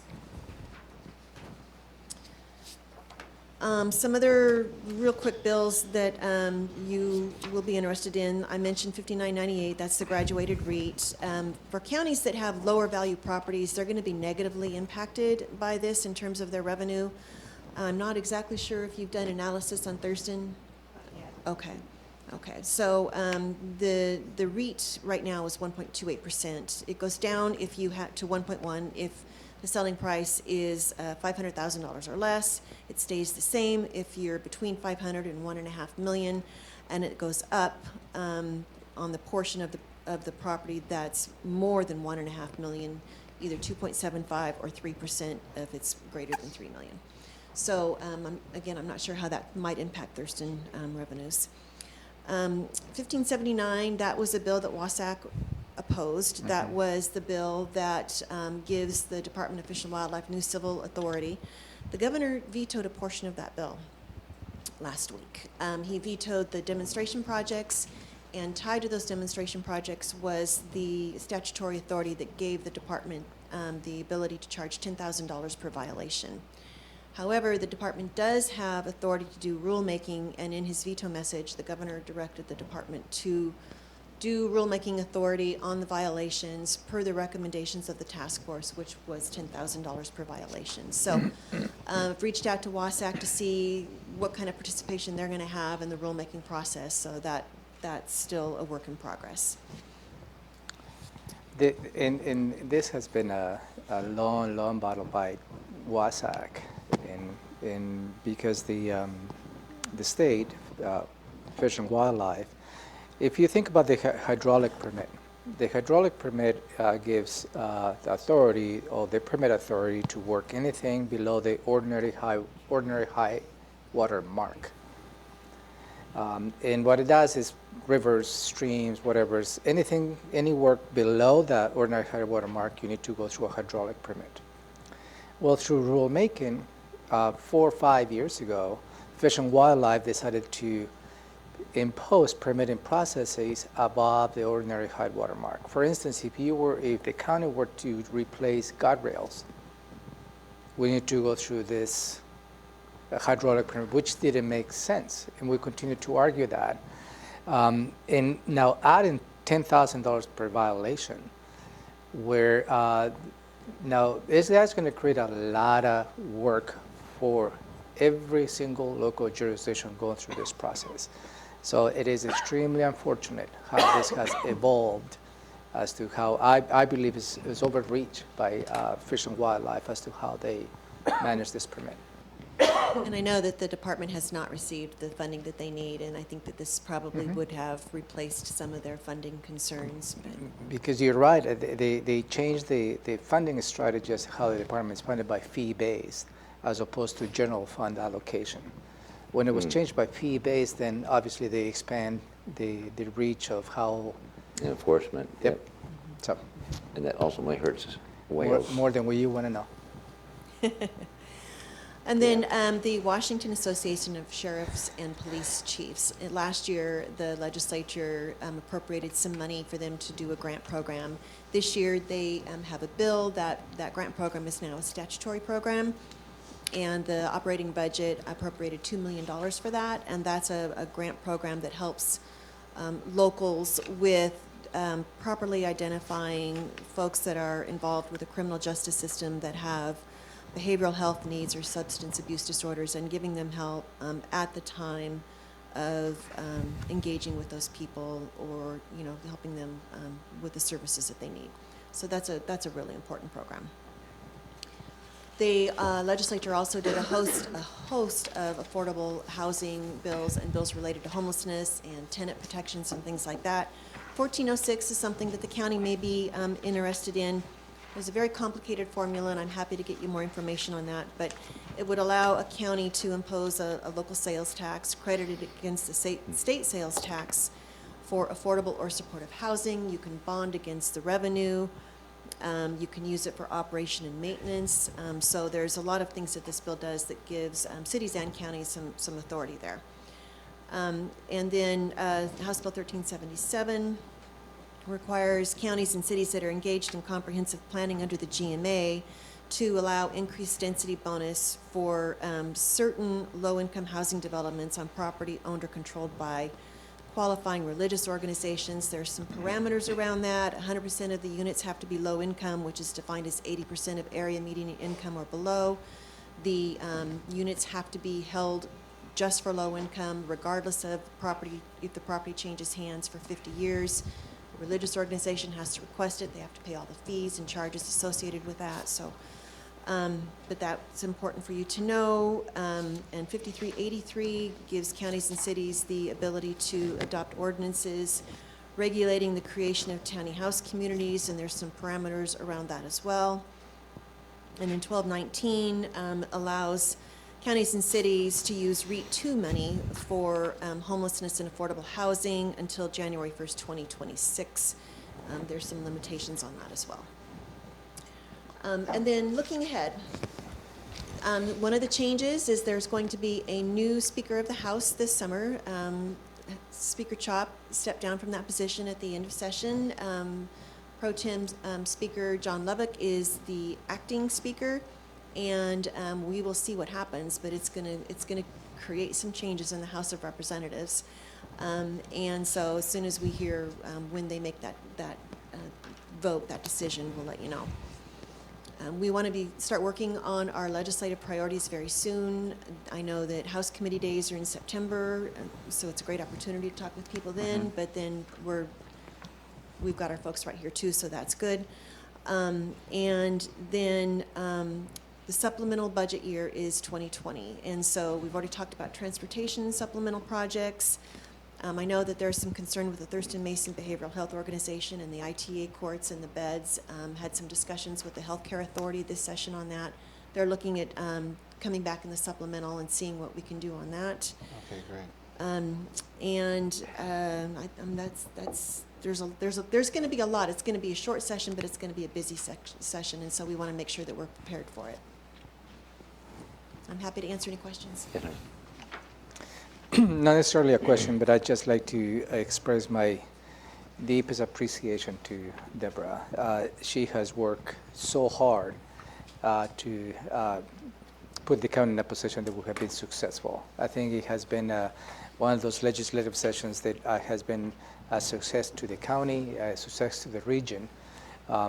From the court impact fees to the $2.25 million in the Lacey Veterans Hub and everything. And I know that you were part of all that effort. And from my point of view and my perspective, thank you very much. Awesome. Oh, I appreciate that. Totally awesome. And I really, really, really am honored to represent you, so thank you. Go ahead.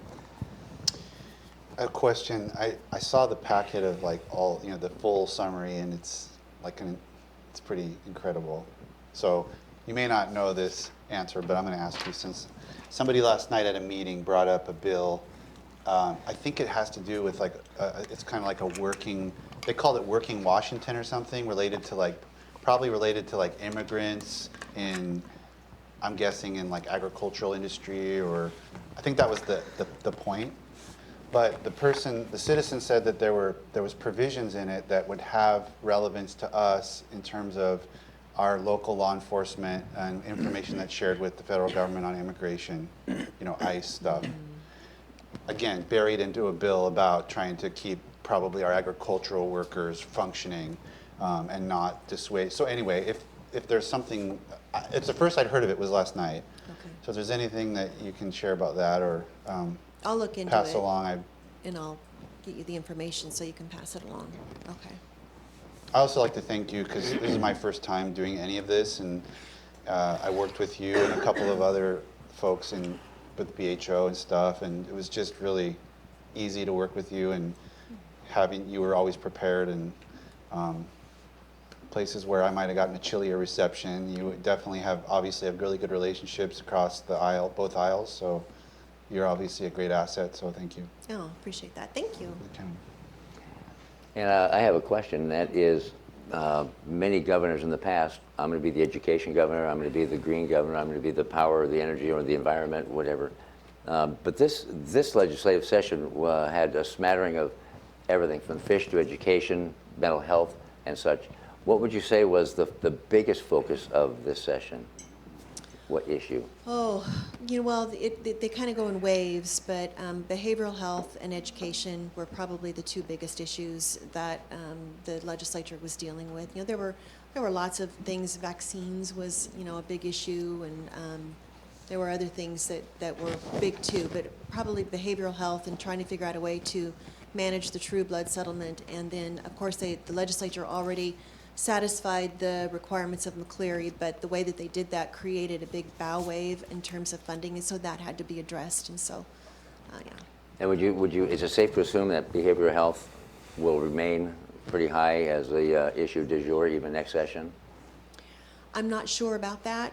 Usually when you have a really big initiative and you put a lot of money into it, you find out that there are some tweaks and changes and unintended consequences. That happened with McCleary. Whether or not that happens remains to be seen. A lot of it is, of the money for behavioral health is for capital facilities, which is more of a long-term plan. There's the state still has to cite where they're going to put some facilities, so that that work is being done. There's a new UW teaching facility that's going to be built that's going to help train people for behavioral health services, and so there's a lot of long-term things. And I would like to also echo what my seatmates and Romero have said, and that is undying gratitude for the work and the effort that you've put into this session for the county. And last week I was in Benton County for the Washington Association of Counties Legislative Steering Committee board meeting. And many of the counties, of course, and Wasatch, they were lamenting not receiving a lot for their counties and the major gaps. And I sat there just kind of tickled because we did fairly well. I think we still have room to gain, but we did fairly well. And I was chatting with someone at a break, and I said, well, we have a powerhouse Wonder Woman named Deborah Magia. And so I don't share in all the other stuff that was going on, but I feel the pain, as most counties do. But I'm very comforted that we have you. You're an amazing powerhouse, and as Ty said, you know everybody, you work the system, you work it well, and you have a lot of credibility there and here. So thank you very much, Deborah. Well, thank you. I appreciate that. And you're right. It was 1.7 million for the 2 fish barrier removal projects. 1.7. And it's a team effort because you have great staff. They do great work, and because of the great work that they do, things happen. So, thank you. Yes, sir. So looking ahead for the next legislative session, just to keep in your thought process, explore changing the statute on impact fees. Meaning, because right now we have a mechanism, whether it's traffic impact fees or park impact fees, that we can use those fees to build infrastructure. But what is missing within the whole concept is M&O. So if we can add to the law that allows to M&O activities, obviously it's not a free-for-all, but M&O activities, if the impact fees contribute to build those improvements, I think that is going to create more flexibility to any local jurisdiction who deals with impact fees. Even if it's a limited Right. percentage like you see in REIT or conservation futures. Okay, that's a good idea. So there's already a mechanism and other funding sources. I think this will complement that. Okay. And but we'll work on that just Okay. to put it on your radar. Okay. I would just like to say that since you're bringing up something, this came up at the Lacey meeting. We were talking about our funding, county funding, and Mayor Ryder, again, unsolicited by me at the Transportation Policy Board meeting, reiterated that Lacey, he was willing to back as one of the top priorities for Lacey, backing us in terms of if we want to look at utility tax reform or something reform. I mean, I was pretty impressed that he wasn't just saying that to us in a meeting. He said it several days later to the Transportation Policy Board, just as we were going around the room and talking about things that we're doing. So it seems like we have a real potential ally and something we can work on. And we can probably, obviously as part of the county's legislative agenda, and we can incorporate that on the regional, the shared legislative agenda. Yeah. Before I forgot, I just wanted to say that. And I think that coordination really helped, having that. And so all the information that we discussed last week from Wasatch, do you get that information, or how do we work together so I can get you information about those meetings and the strategy moving ahead next session? I have not gotten an update. I mean, I got the packet before the meeting, but I have not gotten an update since then. I'm not sure if WASAC is going to be scheduling a meeting to do a summary, but I'm happy to come in and talk with you. Okay, good. I'd enjoy that. Thank you. Right. Wow. Thank you very much, Deborah. you. Should be like a Appreciate it. big Good cake or job. something. Wouldn't you think? Thanks, Deborah. Thank you. And have a nice summer. When do we see you again? A long time from now? Well, I'm going to come in and see you. Oh, that's true. I'll get a cake, small cake. All right, thank you. Now we're moving into commissioners' items. We haven't done that for quite some time, I don't think, have we? Don't we have a budget? Gotten to commissioners' items? Yeah, we Don't we have a have. budget issue? Oh, we got something. Yeah, we got some stuff. But I don't think we've had time in the past where it's always been right up to Yeah, you're right. midday. So I this- stopped even writing them down because we never. Yeah, we this write is them down, we never get to refreshing. Talk about them. Yeah, the first item may take quite a bit of time. Okay. Okay. The budget amendment review. So. So you're ready? Oh, yes, yes, ma'am, ready. I'm going to ask Rivera to distribute. This will take a bit of time, you say? Yes. No, because I added some thinking we'd have time. Do you do- want to address your item No. before we leap into budget? No, No, okay. thank you, though. All right. So, this is Distribute this as the, well. yeah, hang on to Oh, yeah. that one until we need it. So, as you know, we have reduced our budget amendment cycle to be 2 amendments in the year to the current year plus the midterm amendment for the biennium.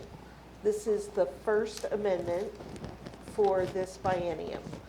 And to my surprise, we received over 100, what was it, 116 budget requests. So we have quite a bit to walk through. This was the only opportunity to walk through the requests with you, knowing that this is the first time. We'll do our best to answer any of your questions. And we will, you'll be asked to make final decision on this next Tuesday. I won't be here at the time, but staff will. And some staff, Denise will be here. No? No, even Denise won't be here next Tuesday. The cheese stand is alone. Well, that was well planned. The 4th or the 11th. So that's when they'll pass, but they'll have to decide on What's- which what's- items go forward. What's our next deadline? Tuesday. What is our deadline? So, next Tuesday, you need to make decisions so that we can publish notice and you can adopt the amendments on June 4th. That's our plan. So Commissioner Edwards, when will he lay eyes on this and have discussion? Well, we didn't realize that Commissioner Edwards would not be here this morning, so Yeah. we would be happy to sit and catch him up. Well, that'll be paramount if he's expected to Yeah. make an educated decision on something like this. Yep, so he'll need to catch up.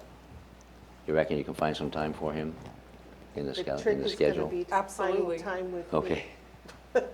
So. What a great Friday, answer, I'm thank open you. on Friday for a few hours here and there.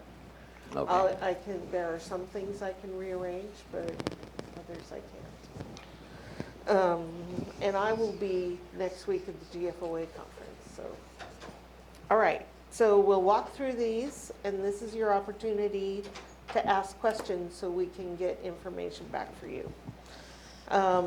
We're going to start with the capital budget. It's the second packet,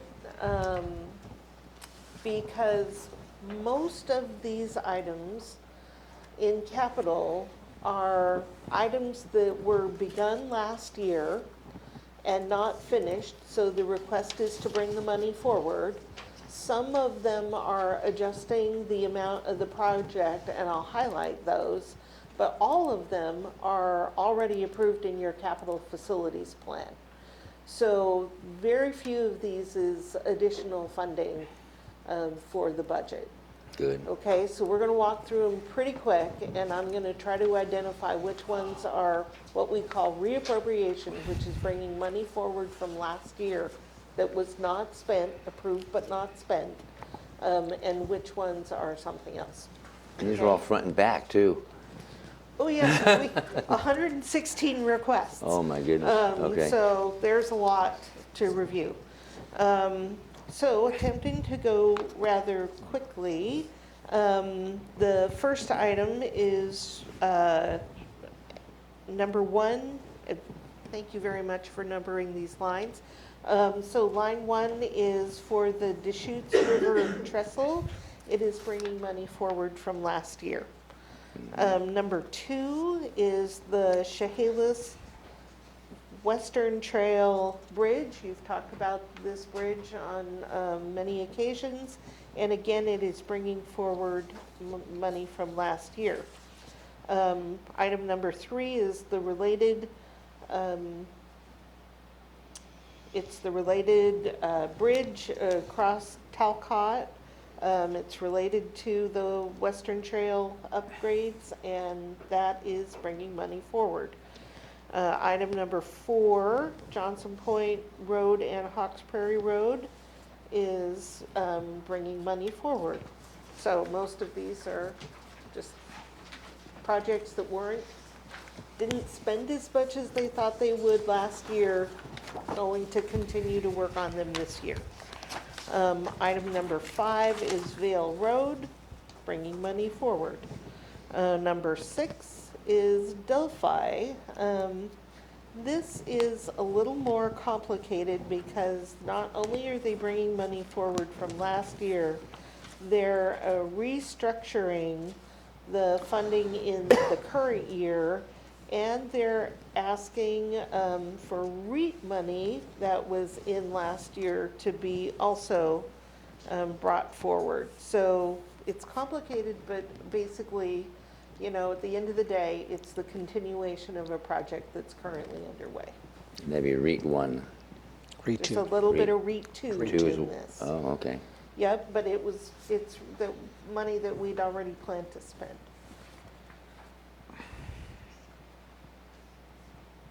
So going to page 3, item number 7, Gate Belmore Trail expansion. This was a study project, and they're just bringing the money forward.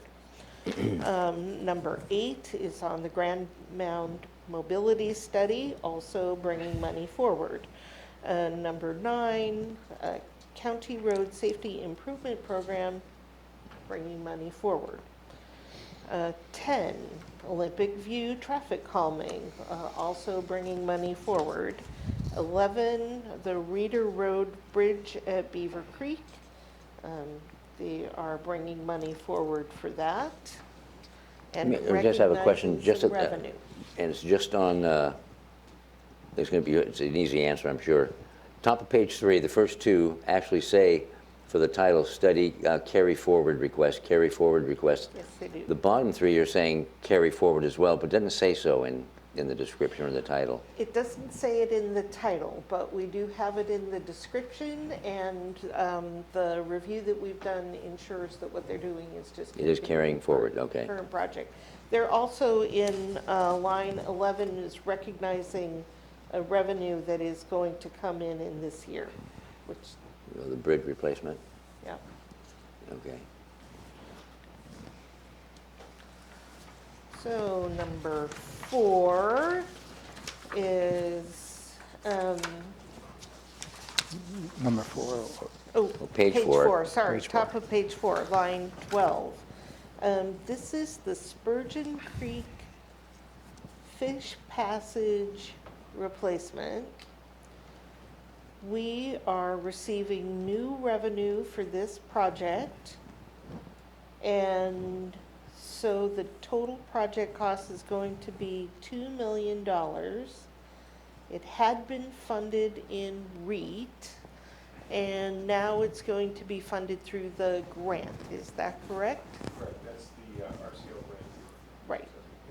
So it's authorization to continue with this project using grant money rather than REIT money. That frees REIT money up for other projects. Yep, that's the 1.7 Yep. From the legislative million. session. That's Yeah. beautiful. Woohoo. Line 13 is the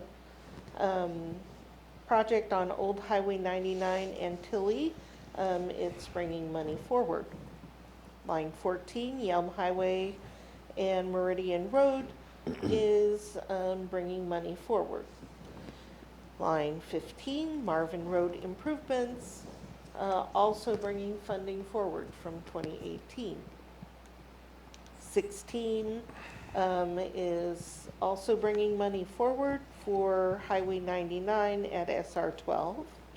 And line 17 is urban improvements to Old Highway 99, and they are bringing money forward on this project.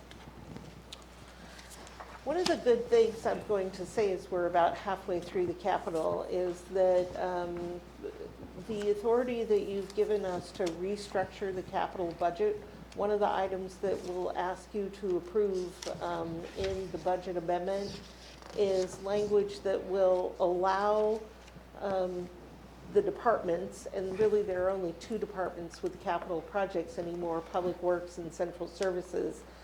Because you're making appropriations by project, those departments will be able to move the money between the years. So this is the last year you'll have me sitting here going through a long list saying, they're just bringing money forward, because we'll have you authorize that expenditure regardless of the year. Good. So page 5 is on line 18 is the Albany Street Stormwater Pond. You saw information about this at your meeting in Rochester. And this project is in your capital facilities plan. And we have a grant for it from the Department of Ecology. So this is new grant money coming in, and they're going to go ahead and do the project at this time.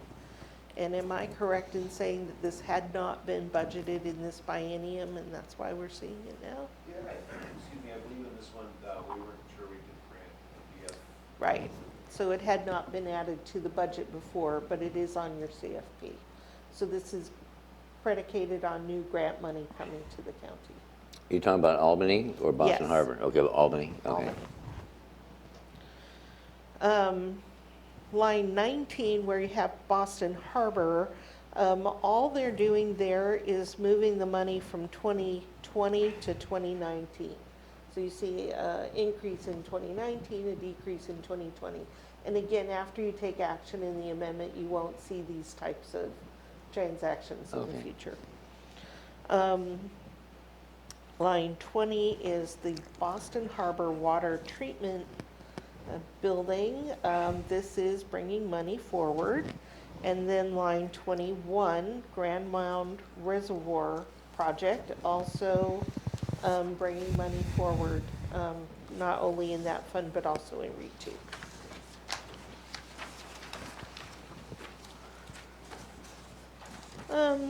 So at the top of page 6 on line 21, this 22. item is, Line 22. oh, I'm sorry, That's all right. yes, thank you. Thank you for keeping me on my toes. So line 22 is an increase in funding request. This is not a project where we're bringing money forward out of 2018. So an analysis was done by Central Services. They're starting to repair Building 3 in the probation area where there is quite a bit of leaking. They have to move people out of that area, do the repairs in that area, and then they'll be able to repair the HVAC on the building.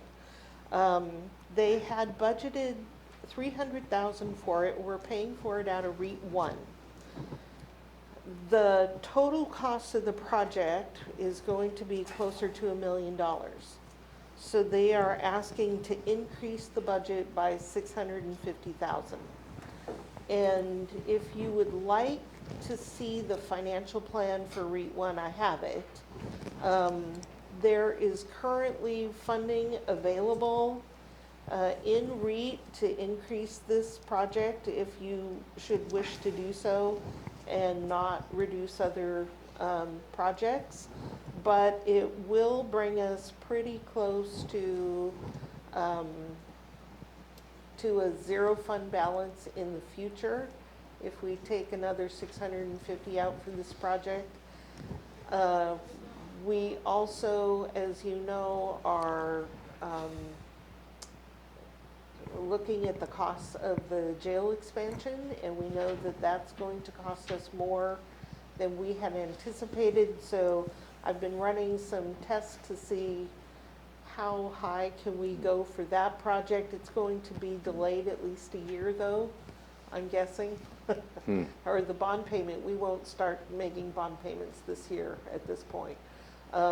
So you could add money for this project. It's a project that absolutely needs to happen. And I would say that this is one example of when we talk about how it's going to cost us $50 million over the next 10 years to maintain these buildings. This is one example of that. Here's almost $1 million for one project to stop leaking in one of our areas, court areas. Is this right outside district court? Yes. Yeah. So in addition to the scope of work that Robin just mentioned, this investment also is going to build a new, smaller courtroom for a district court. So it is addressing the leaking on the roof, the HVAC, and also relocating the probation officers where they are right now. And in that area, as you know, we're running out of space. Right. And we need additional courtrooms. This will build a smaller courtroom in district court as well. Okay. Questions or comments on that? No? Understand? It needs to be done. It's at the moment, there's no ceiling tiles, the water's running through the light fixtures and such. Yeah, a portion of this Good investment will grief. address that. Thank you, good. Yeah. All right, Yeah, we don't have a lot of choice here. It's just squeezes the fund down right. in an unexpected way. There is some money left over from a project that was completed last year that didn't cost as much as they thought it would. So we could certainly, it's about $100,000 that we could apply to this. But we were counting on that just being reverted into the fund balance already. So it doesn't Okay. change the financial picture in the future. Okay. So I think we could still do this. Line 23 is an electrical repair project here at the courthouse. It's the emergency project for the power repair from the outages that we had. It is an increase in funding. It was not budgeted, and the funding is coming from Central Services Reserve. So that's not going to impact REIT. Line 24. So just an editorial comment, if I may. Between the last two items, we have a $1.1 million investing in repairing and maintaining portions of this courthouse. So we're not negating our obligation to maintain what we have. Oh, yeah.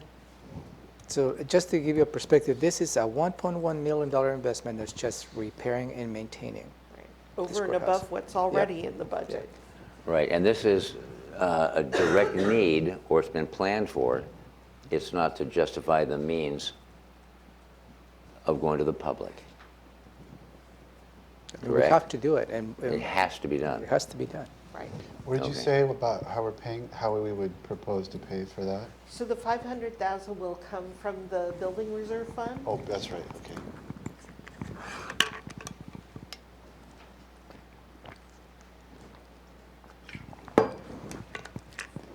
All right. Line 24 is for the Tilly campus safety improvement and construction of the south parking lot. So if I understand this one, and it's lines 24 and 25. Related. They're both about this project. So it's going to be a shared expense, is that right?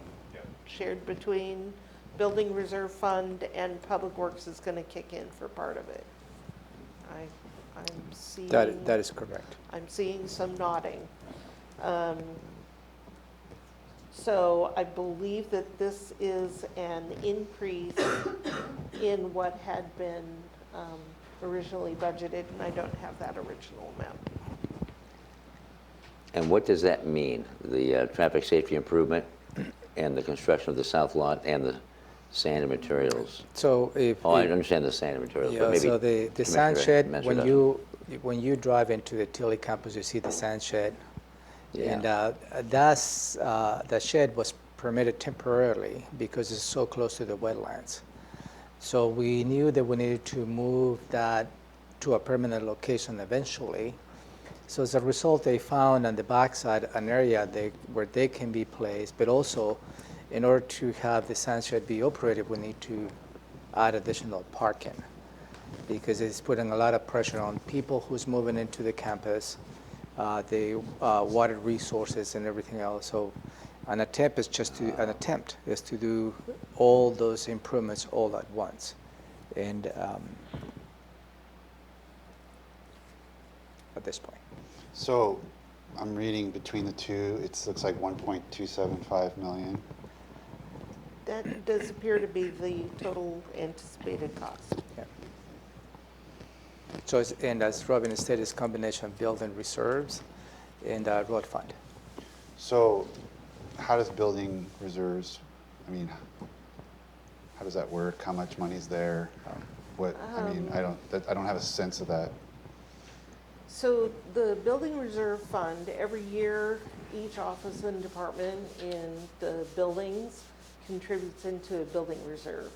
And we save up money in that account so that we can do projects when they arise. And it's for major repair projects, usually not used for minor things, but like replace an HVAC or redo the parking lot, or in this So case. this is the kind of thing that it's for. This is exactly the kind of thing. And is it department by department, or do we pool it and?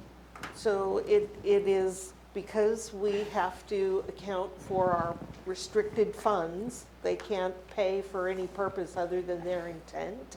We collect money by building. We know how much is available for each building. Okay. And so money that will be spent in Tilly will have been paid over time from the road fund and other funds that support that facility for the county. And then that money, that specific money that's been collected for the Tilly campus will be used for this project. Okay. And they need our approval to access that money? They do. Building by They do, building. because you appropriate all county funds except for two. So I was going So- to ask the same question. What's the balance of the road fund, or the building reserve fund? But there's going to be varying balances depending on the building. That's Yeah, correct. and in Okay. fact, in the campus, Yeah. building 1, 2, and 3, each building has individual building reserves, and the fund balance for each of those buildings is different. Right. And you would Because on- tell us if the request was more than the money that's in the reserve Central fund? Services should have told us if Okay. there's more than is available. The fund currently has millions of dollars Yeah. in reserve, because if you look out over time, there are going to be millions in costs. And we don't have enough in the reserve account to pay for everything that's going to come due over time. We have a study that was done 2-3 years ago that shows our capital facility needs are far greater than what we can afford. But as projects come up, we assess if there's money there and prioritize these projects. This is a high priority project. Okay. Okay, so flipping to page 7. So line 26 is for, it's the Tilly Power System improvements. It is bringing money forward from 2018. Line 27 is bringing forward the unspent funds from courthouse projects from last year and applying them to the $650,000 for Building 3 this year. I believe that that's what that is. Is that what they're doing on there? Line 27?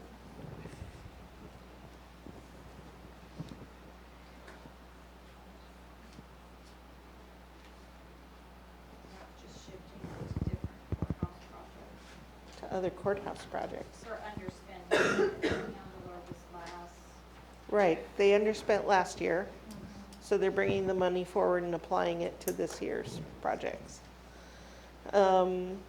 Line 28 is also bringing money forward from 2018 for Building 3 infrastructure. And this is a number of systems in that building that need to be repaired and replaced.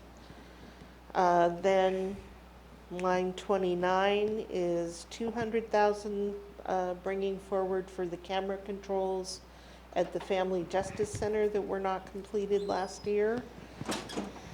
Line 30 is also for the Family Justice Center controls that were not completed last year.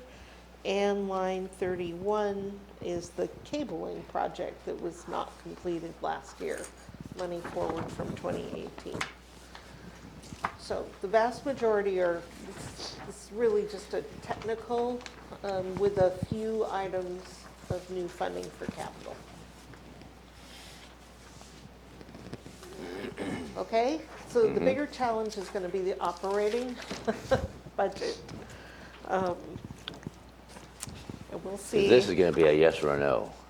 These will be, we're looking for yay or nays on this. The capital on a whole, I think, is a pretty painless, you know, except for the big jump in price on the Building 3 project that we have to find a way to pay Yeah. for. Capital budget is pretty straightforward and easy. There are more items on the operating that you may have questions about, in my opinion.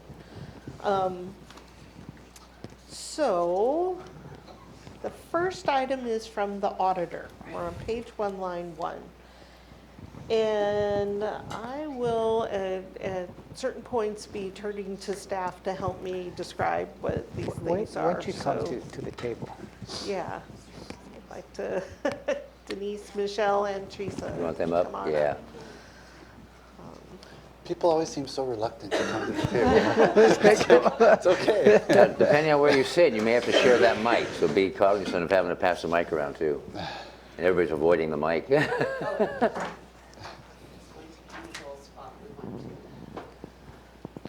Okay, so the auditor is requesting funding of $15,000 in 19 and an additional $3,000 in 2020. There are changes in the GASB, the Governmental Accounting Standards Board, that require us to hire an actuary to do a study of the county's liability for other post-employment benefits. So these are things that we pay our employees after retirement that are not pension. That's why it's called other benefits, other post-employment benefits. So GASB standards requires us to hire an actuary. And the auditor is asking for funding to pay for that. And that would be from the general fund. I have not looked at the financial plans at this time, so I am currently unable to say if that is something that the auditor could absorb. Line number 2 is from the clerk. Oh, wait, before we leave that, when will we find out whether that could be absorbed? So we can we've got a copy of the financial plan. I can look at that and get back to you on that, Okay. on how much they intend at this point to revert. Line number 2 is from the clerk. This is the clerk's share of our court impact fee. It records the new revenue coming in, the restored revenue coming in. Is I'm this gonna be for careful. for two employees? No, this is Just a this is restoration? revenue. This is This the is revenue. revenue. Right, This the is the revenue revenue. coming in. Line 2 is the revenue only. It's just Okay. reflecting the revenue and getting it into our system. So, but isn't that what the purpose though is? The expenditures you For the will see expenditure? in a different The line. next few lines are how they'd like to spend the Okay. money that they're, Okay, thank that you. is now coming in. So line number 3 is removing the end dates from the positions and funding that. Thank you. Yep. That's $52,000 for the second half of this year and $108,000 for next year. Line number 4 is from Superior Court. They are asking for an increase in their funding for the jury trial services. And you may recall on a recent briefing with Superior Court, they talked to you about either 3 or 4 places where they are overspending. And their costs for the jury trials was one of those areas. So they are requesting to use some of the revenue stream that's coming in now to pay for an increase in jury costs. And these are legitimate costs that we Right. see play out. Okay. The next item is a request from Superior Court to pay an increase in judges' salaries.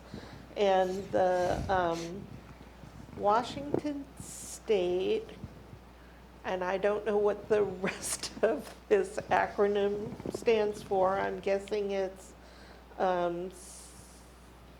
Washington State Court salary. For elected officials. Yeah, for elected officials. It's some type of a Washington State board that would set the salaries for the judges. So they have increased the funding. No, they haven't increased the funding. They have increased the salary of the judges. And Superior Court is asking for additional funds to pay for that salary increase. In the past, this was absorbed. Any increases for salaries for elected officials have been absorbed traditionally. Yeah, so don't move on. If you have any questions, jump in. Questions are popping up. Absorbed by what? In the current budget. Within their current budget. Oh. They had to find a way to pay for salary increases. And this year, they're asking the board to increase their budget so that they don't have to do that. And so we're looking to change an implementation date. Moving it up a couple The months. salary commission who granted this salary increase to the judges did change the implementation date. They brought it forward. Oh, they did? Okay. Yep, they have already determined that. We Okay. have no control over the judges' salaries. And the last line of But the that, state pays 50% of their The salaries. state does pay half, but we have to come up with the other half. so I see the last line of the statement of need, the treatment sales tax portion of judicial salaries is affected. That's correct. TST funding, TST funds the drug court and judge. that goes to the salary. Oh. Yeah, we pay. Well, I know for drug everything court, I didn't know it went to the related salary, I just thought it went to drug court for all the other expenses of drug court. All the expenses of drug court, including what we pay the judge. Okay. So they don't, does this happen every year or I mean, could they have seen this coming when they're planning their budget for last year, that their salaries were going to be readjusted, or is it an annual thing and they have no idea? They would not have known at the time that we did the budget how much of an increase the state might grant.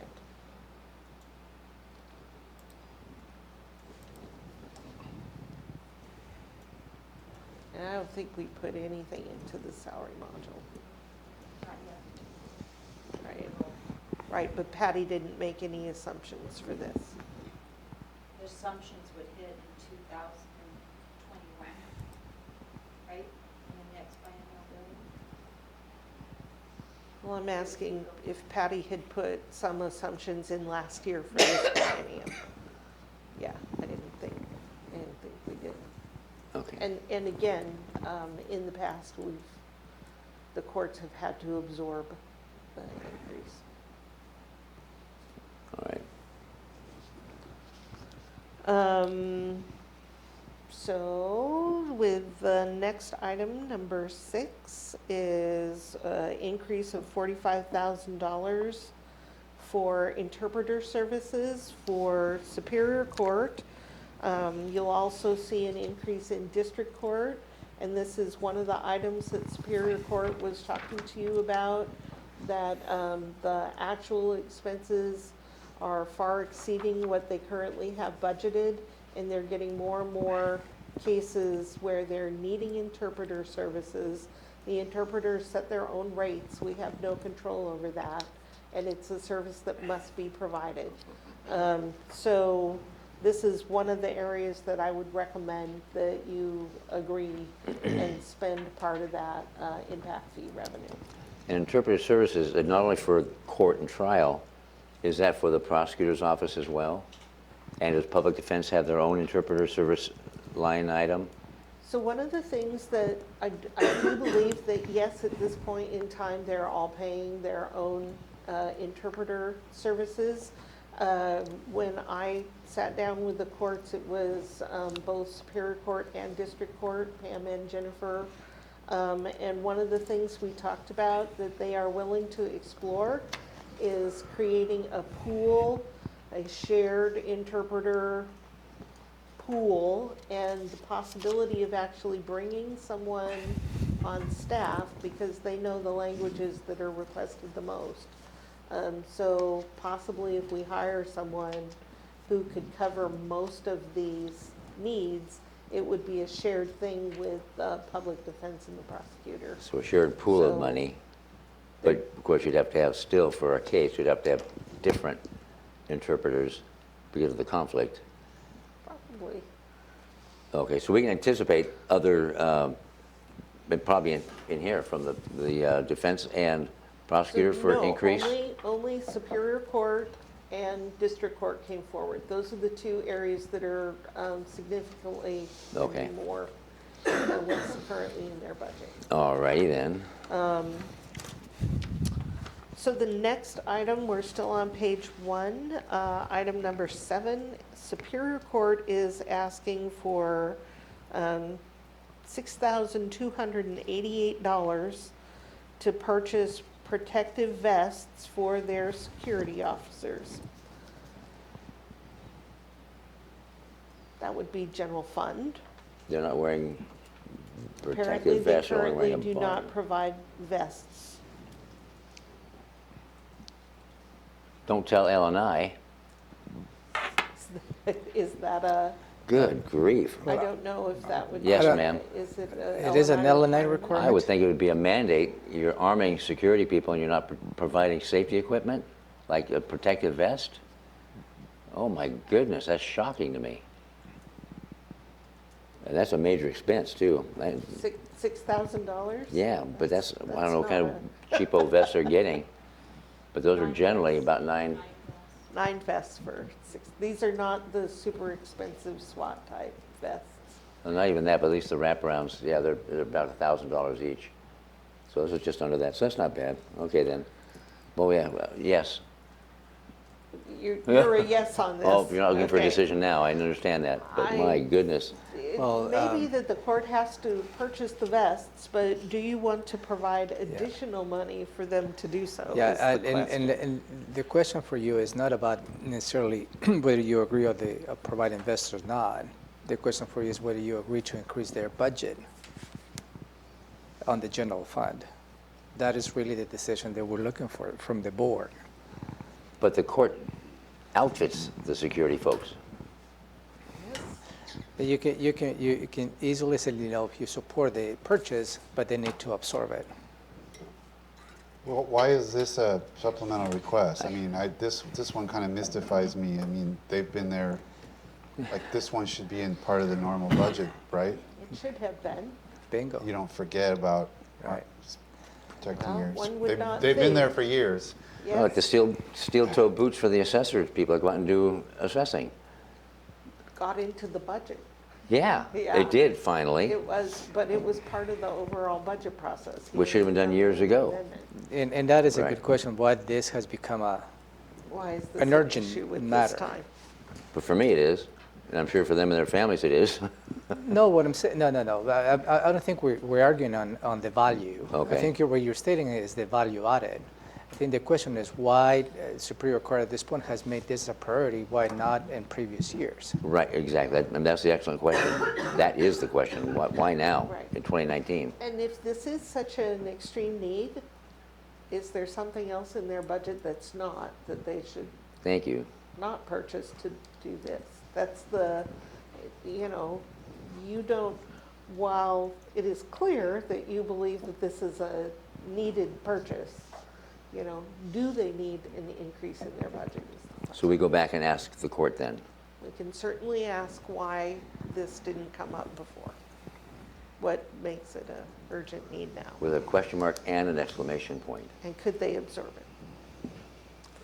it? So line 8 is the court's share, Superior Court's share of the impact fee revenue.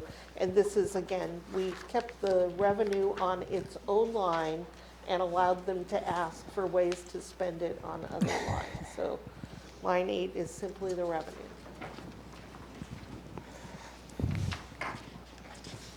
All right, one page. One I'm page sorry. down. I'm still stuck on item 7. So, Only have 21 more I'm to still go. stuck on item 7 with all the court coming in and telling us we don't want anybody to die in our courthouse, and the safety and the security, and a mere pittance of $6,000, and this hasn't come up before. To me, it's unconscionable, and I don't understand it in any way, shape, or form. And perhaps there's a great answer, but I don't understand it. Safety first, safety first. Really? When's the next meeting with the I court? tell you what, boy, you got me unplugged. Obviously. The next Superior Court update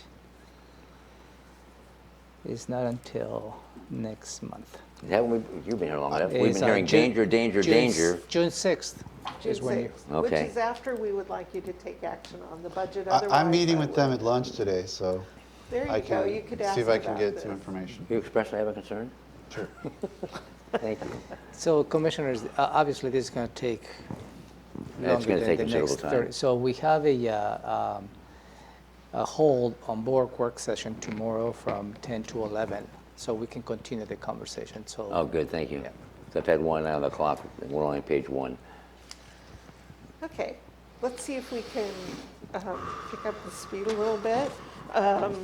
Page 9, some of these have fewer items than others. So page 9, Page page two. 2, yeah. Item 9. Let's go forward to page 9. No, and burn right through this. Item 9 is the interpreter request from District Court. And again, I recommend that you authorize the spending on interpreter services. Item number 10 is the mandated increase for elected officials. Again, this is the salary increase for judges in district court. And as I said in the previous one, the courts have had to absorb this in the past. Item number 11 is a technical entry. A juvenile court is purchasing a copier, and we have to record the full value of the copier. So we record both the expenditure and the revenue. It's a technical entry, it nets to 0. So no impact on fund balance. Item number 12 is the prosecuting attorney's office. The prosecuting attorney is also receiving a salary increase. So is there actually an increase? Because this is a question. This was one of the things that we questioned.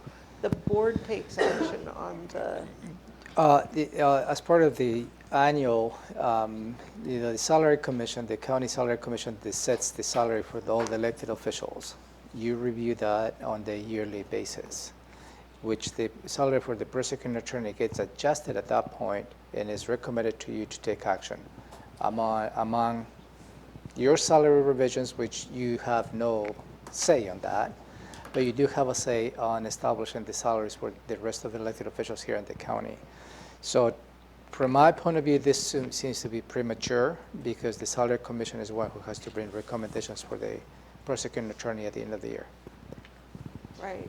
So we're following up on that to make sure that there is no increase at this time for the prosecutor that we're just not aware of. And if there is not, then we would recommend that this is removed until we go into the budget cycle when you set the salaries. They did receive this spreadsheet from HR, It says adjustment per HR. what the amounts would be, and it's based on however they adjust the Superior Court judge's salary, there's a evaluated Changes the prosecutor's. prosecutor's office. So that doesn't make sense. Right, so we're going to investigate this one a little bit more. Because if his salary is automatically set by the state, then why does the board review it with the county salary commission? And my understanding is the judges are different than the prosecuting attorney. The prosecuting attorney is more of a county action to have parallel to the judge's salary, Yeah, as opposed to the state mandating the prosecuting attorney's so we'll salary. find out. We'll check on Okay. this. Do you have an answer on that one by tomorrow, do you think? By tomorrow? Well, when, By Thursday? Well, we're going to do a When do we have time briefing again? tomorrow. Tomorrow. Tomorrow. Tomorrow. Ten. Tomorrow morning. Yeah, we'll see what we can do. Well, if not, okay. that's an easy answer. Line number 13 is the a Target Zero grant from State Farm. So it's both the revenue and the expenditure in the prosecutor's office. At the top of page 3, line number 14, is also a request from the prosecutor. It's a copier. The prosecutor's getting a new copier. And again, that's technical entry that we have to do according to accounting standards. Line number 15, the sheriff is replacing $52,000 for SWAT vests. And it's my understanding what the sheriff is proposing here is that we would purchase the vests today and then add the vests to the equipment replacement fund so that they pay in over time. They've not been paying for the SWAT vests into ER&R. They currently do pay for other types of vests in the ER&R fund. So they're wanting to add these kinds of vests to save money over time to buy them, but this initial purchase would be a one-time funding right now. This was a request in the biennial budget that the board said, no, you would not add to the sheriff's budget. The sheriff is taking the opportunity of a budget amendment to come back and ask for things that the board said no to. And that is not the purpose of a budget amendment, I would say. And I recommend that you do not approve this request at this time. But I believe the sheriff's office has already purchased those vests. So this is a replacement. In March. So they are not requesting for the money to go ahead and purchase. They have already purchased. They made that decision to purchase that equipment. Now they're asking for you to Restore. Yeah. restore They that. bought them in March. To fund it, yeah. So the sheriff, if the sheriff went ahead without increased appropriation authority, then, you know, he's supposed to manage within his appropriation. I mean, I don't argue the value of them. It's not an argument about the value of the Right, it's not vests. that, but I It can still is- take issue with the expiration date, which is just when the manufacturer will stop covering the vest. It doesn't mean it's not functional.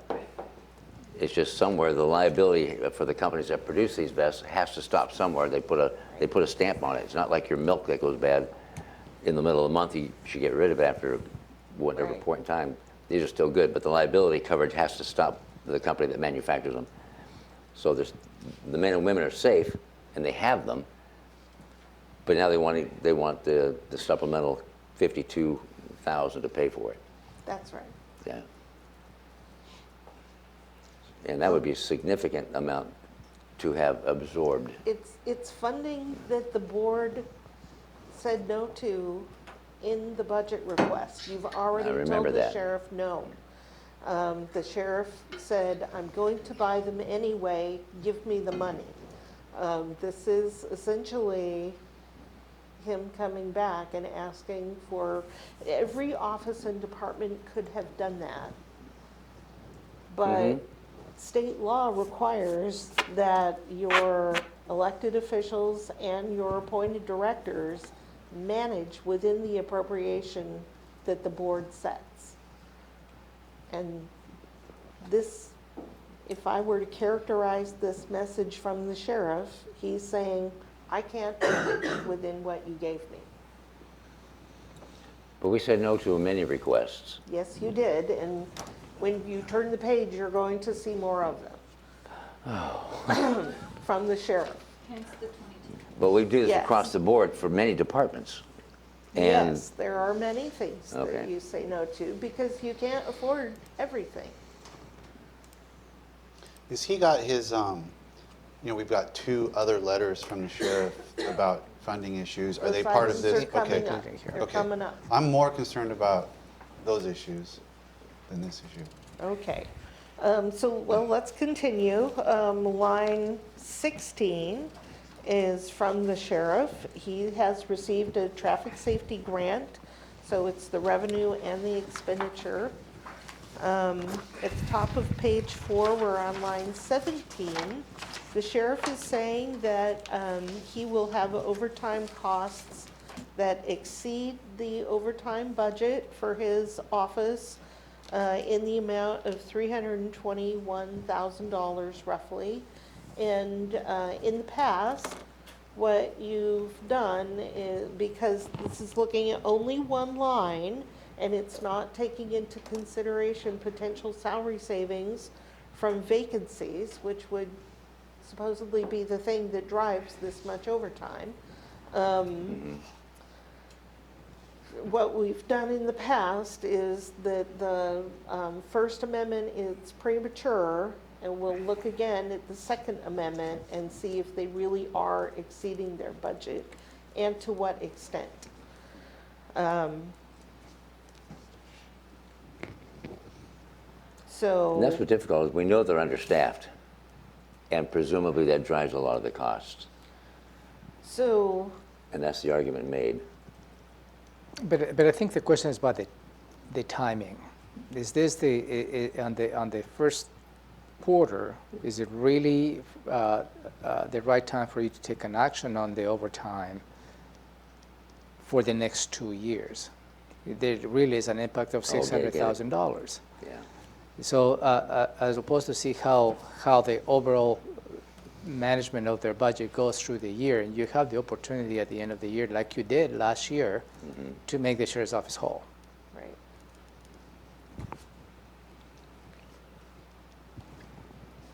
So my recommendation there would be to delay this item to the budget amendment, the Second Amendment.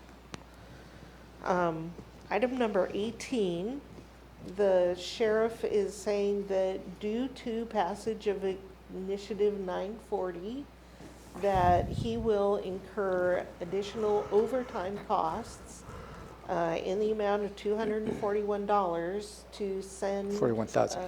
Yeah, $241. Yeah, if only. So $241,000 to send staff to training. It'll be all paid with overtime. So the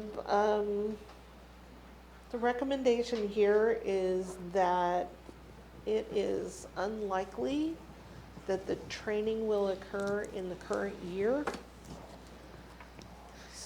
Please jump in, yes. So I, Oh, microphone, please. You've got right in front of your mouth. There you go. And introduce yourself, please. Thank you, Denise. for the record, my name is Denise Doty. I'm a budget analyst in the Commissioner's office. So in looking at the statute directly relating to passage of the Initiative 960, it directs the Criminal Justice Training Commission to adopt rules that will be in WAC related to these requirements. It doesn't appear, the rules have not yet been adopted. They'll be adopted next month.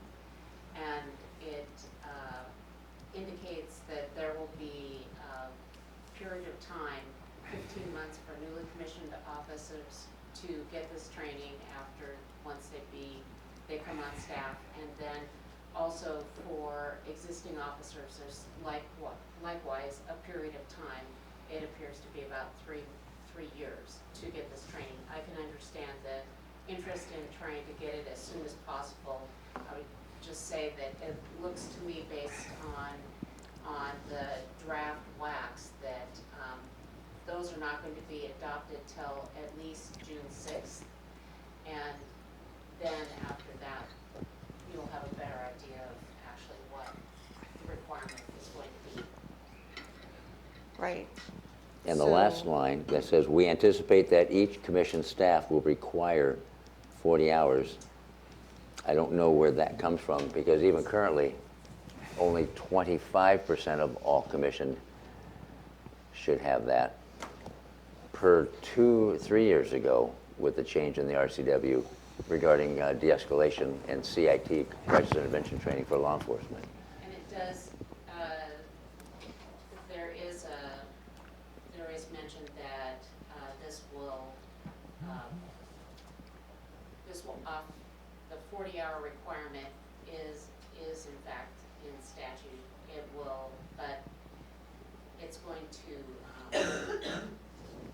partially, they'll offset the 24-hour right now, so it's like a net 16, right? Yeah. Yeah, so, but I'd just be a little bit cautious until the rules are actually adopted, so we know as far as calculating. Right. Because we just don't know for sure Right. what. And you're right, not all the staff are going to be trained within this year. That's not going to happen. Right. That Can't do it. Exactly. Even Right. through the CJTC, Right. it's not going to happen, because everybody's going to be fighting to get into that training. Right. So to add $240,000 to this year for this purpose specifically, this money would either be used for other things or it would lapse. He is most likely going to need it in 2020. So Or over a course of years. on a process perspective, if we made these decisions on these bases, does somebody, you or Denise or Ramiro, do we communicate with our, because I mean, Absolutely. a lot of these decisions are on, complex, are nuanced, right? It's not we're Yes. saying, oh, we don't care about that. It's like, oh, we're going to consider that at the next thing Right. because of the timing issue, or, the vet, or whatever. I mean, Yes. I would hope that we communicate We the nuances of our absolutely- decisions to our director heads and elected. We absolutely do. So they know Yes, where we we're call headed. them. Perfect. Yep. And that comes from you, or? Usually Romero or I, or depending on the item.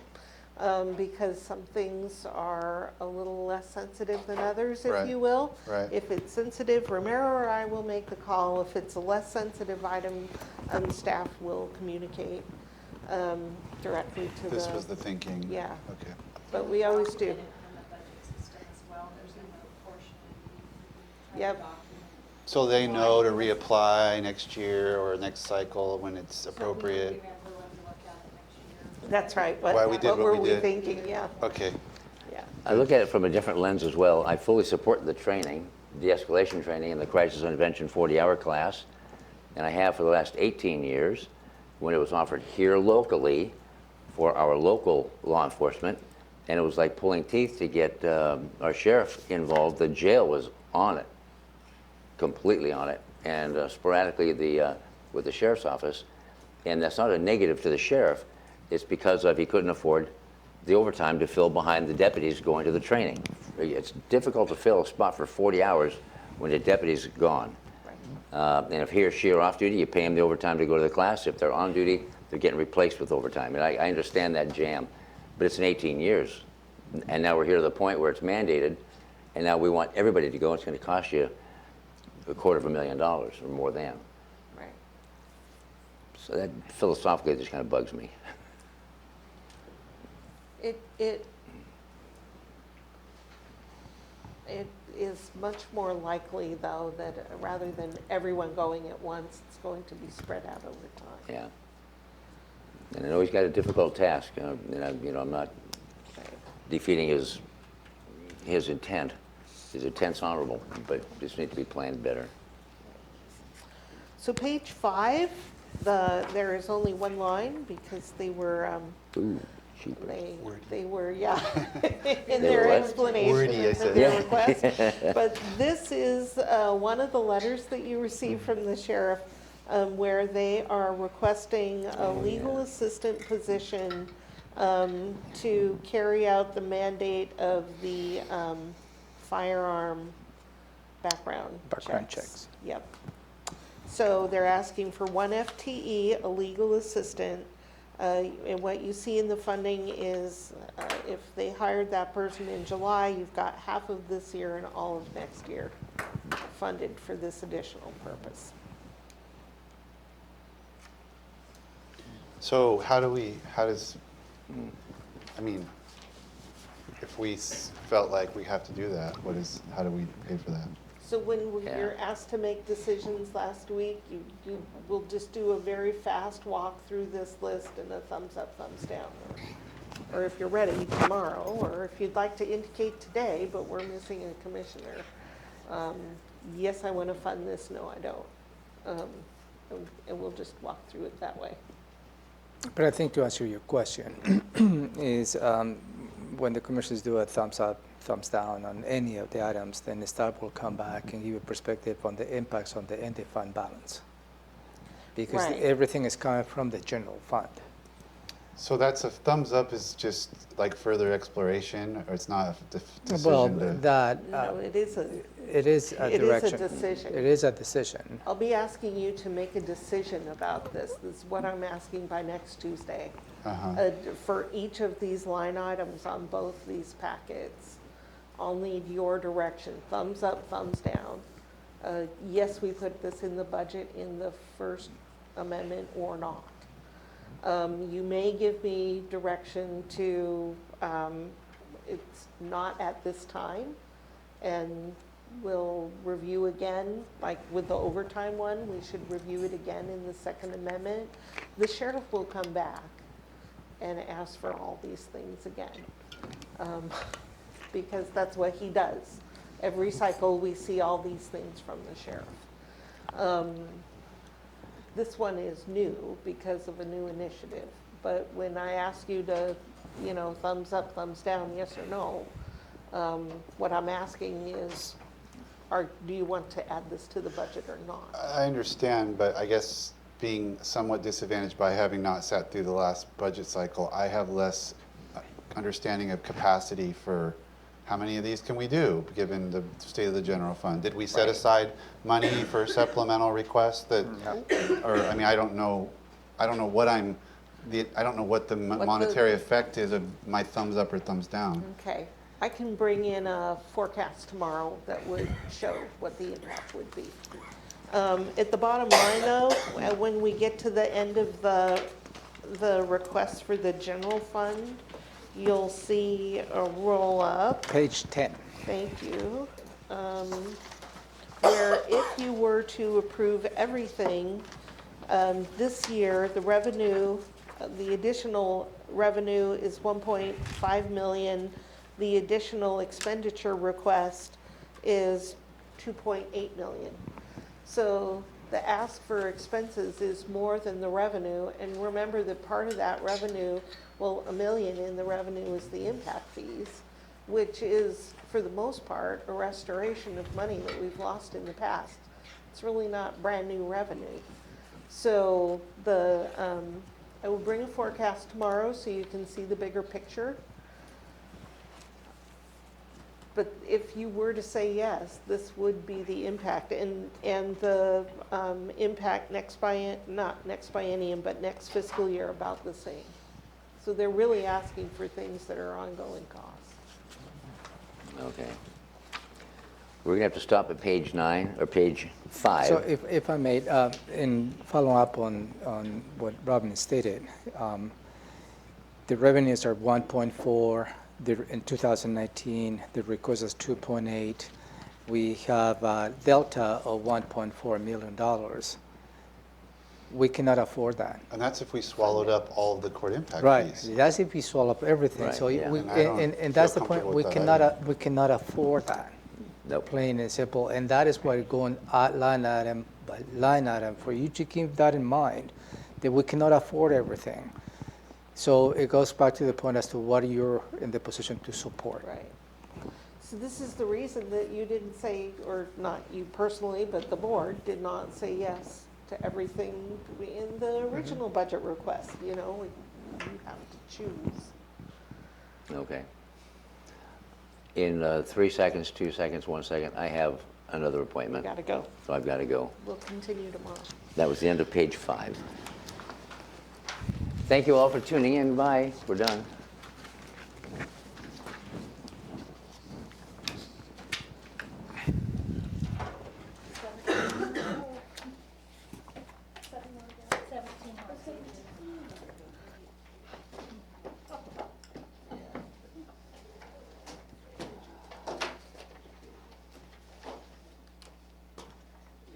I hate to say this is just a little taste of what is coming at the end of the year in terms of budget decisions.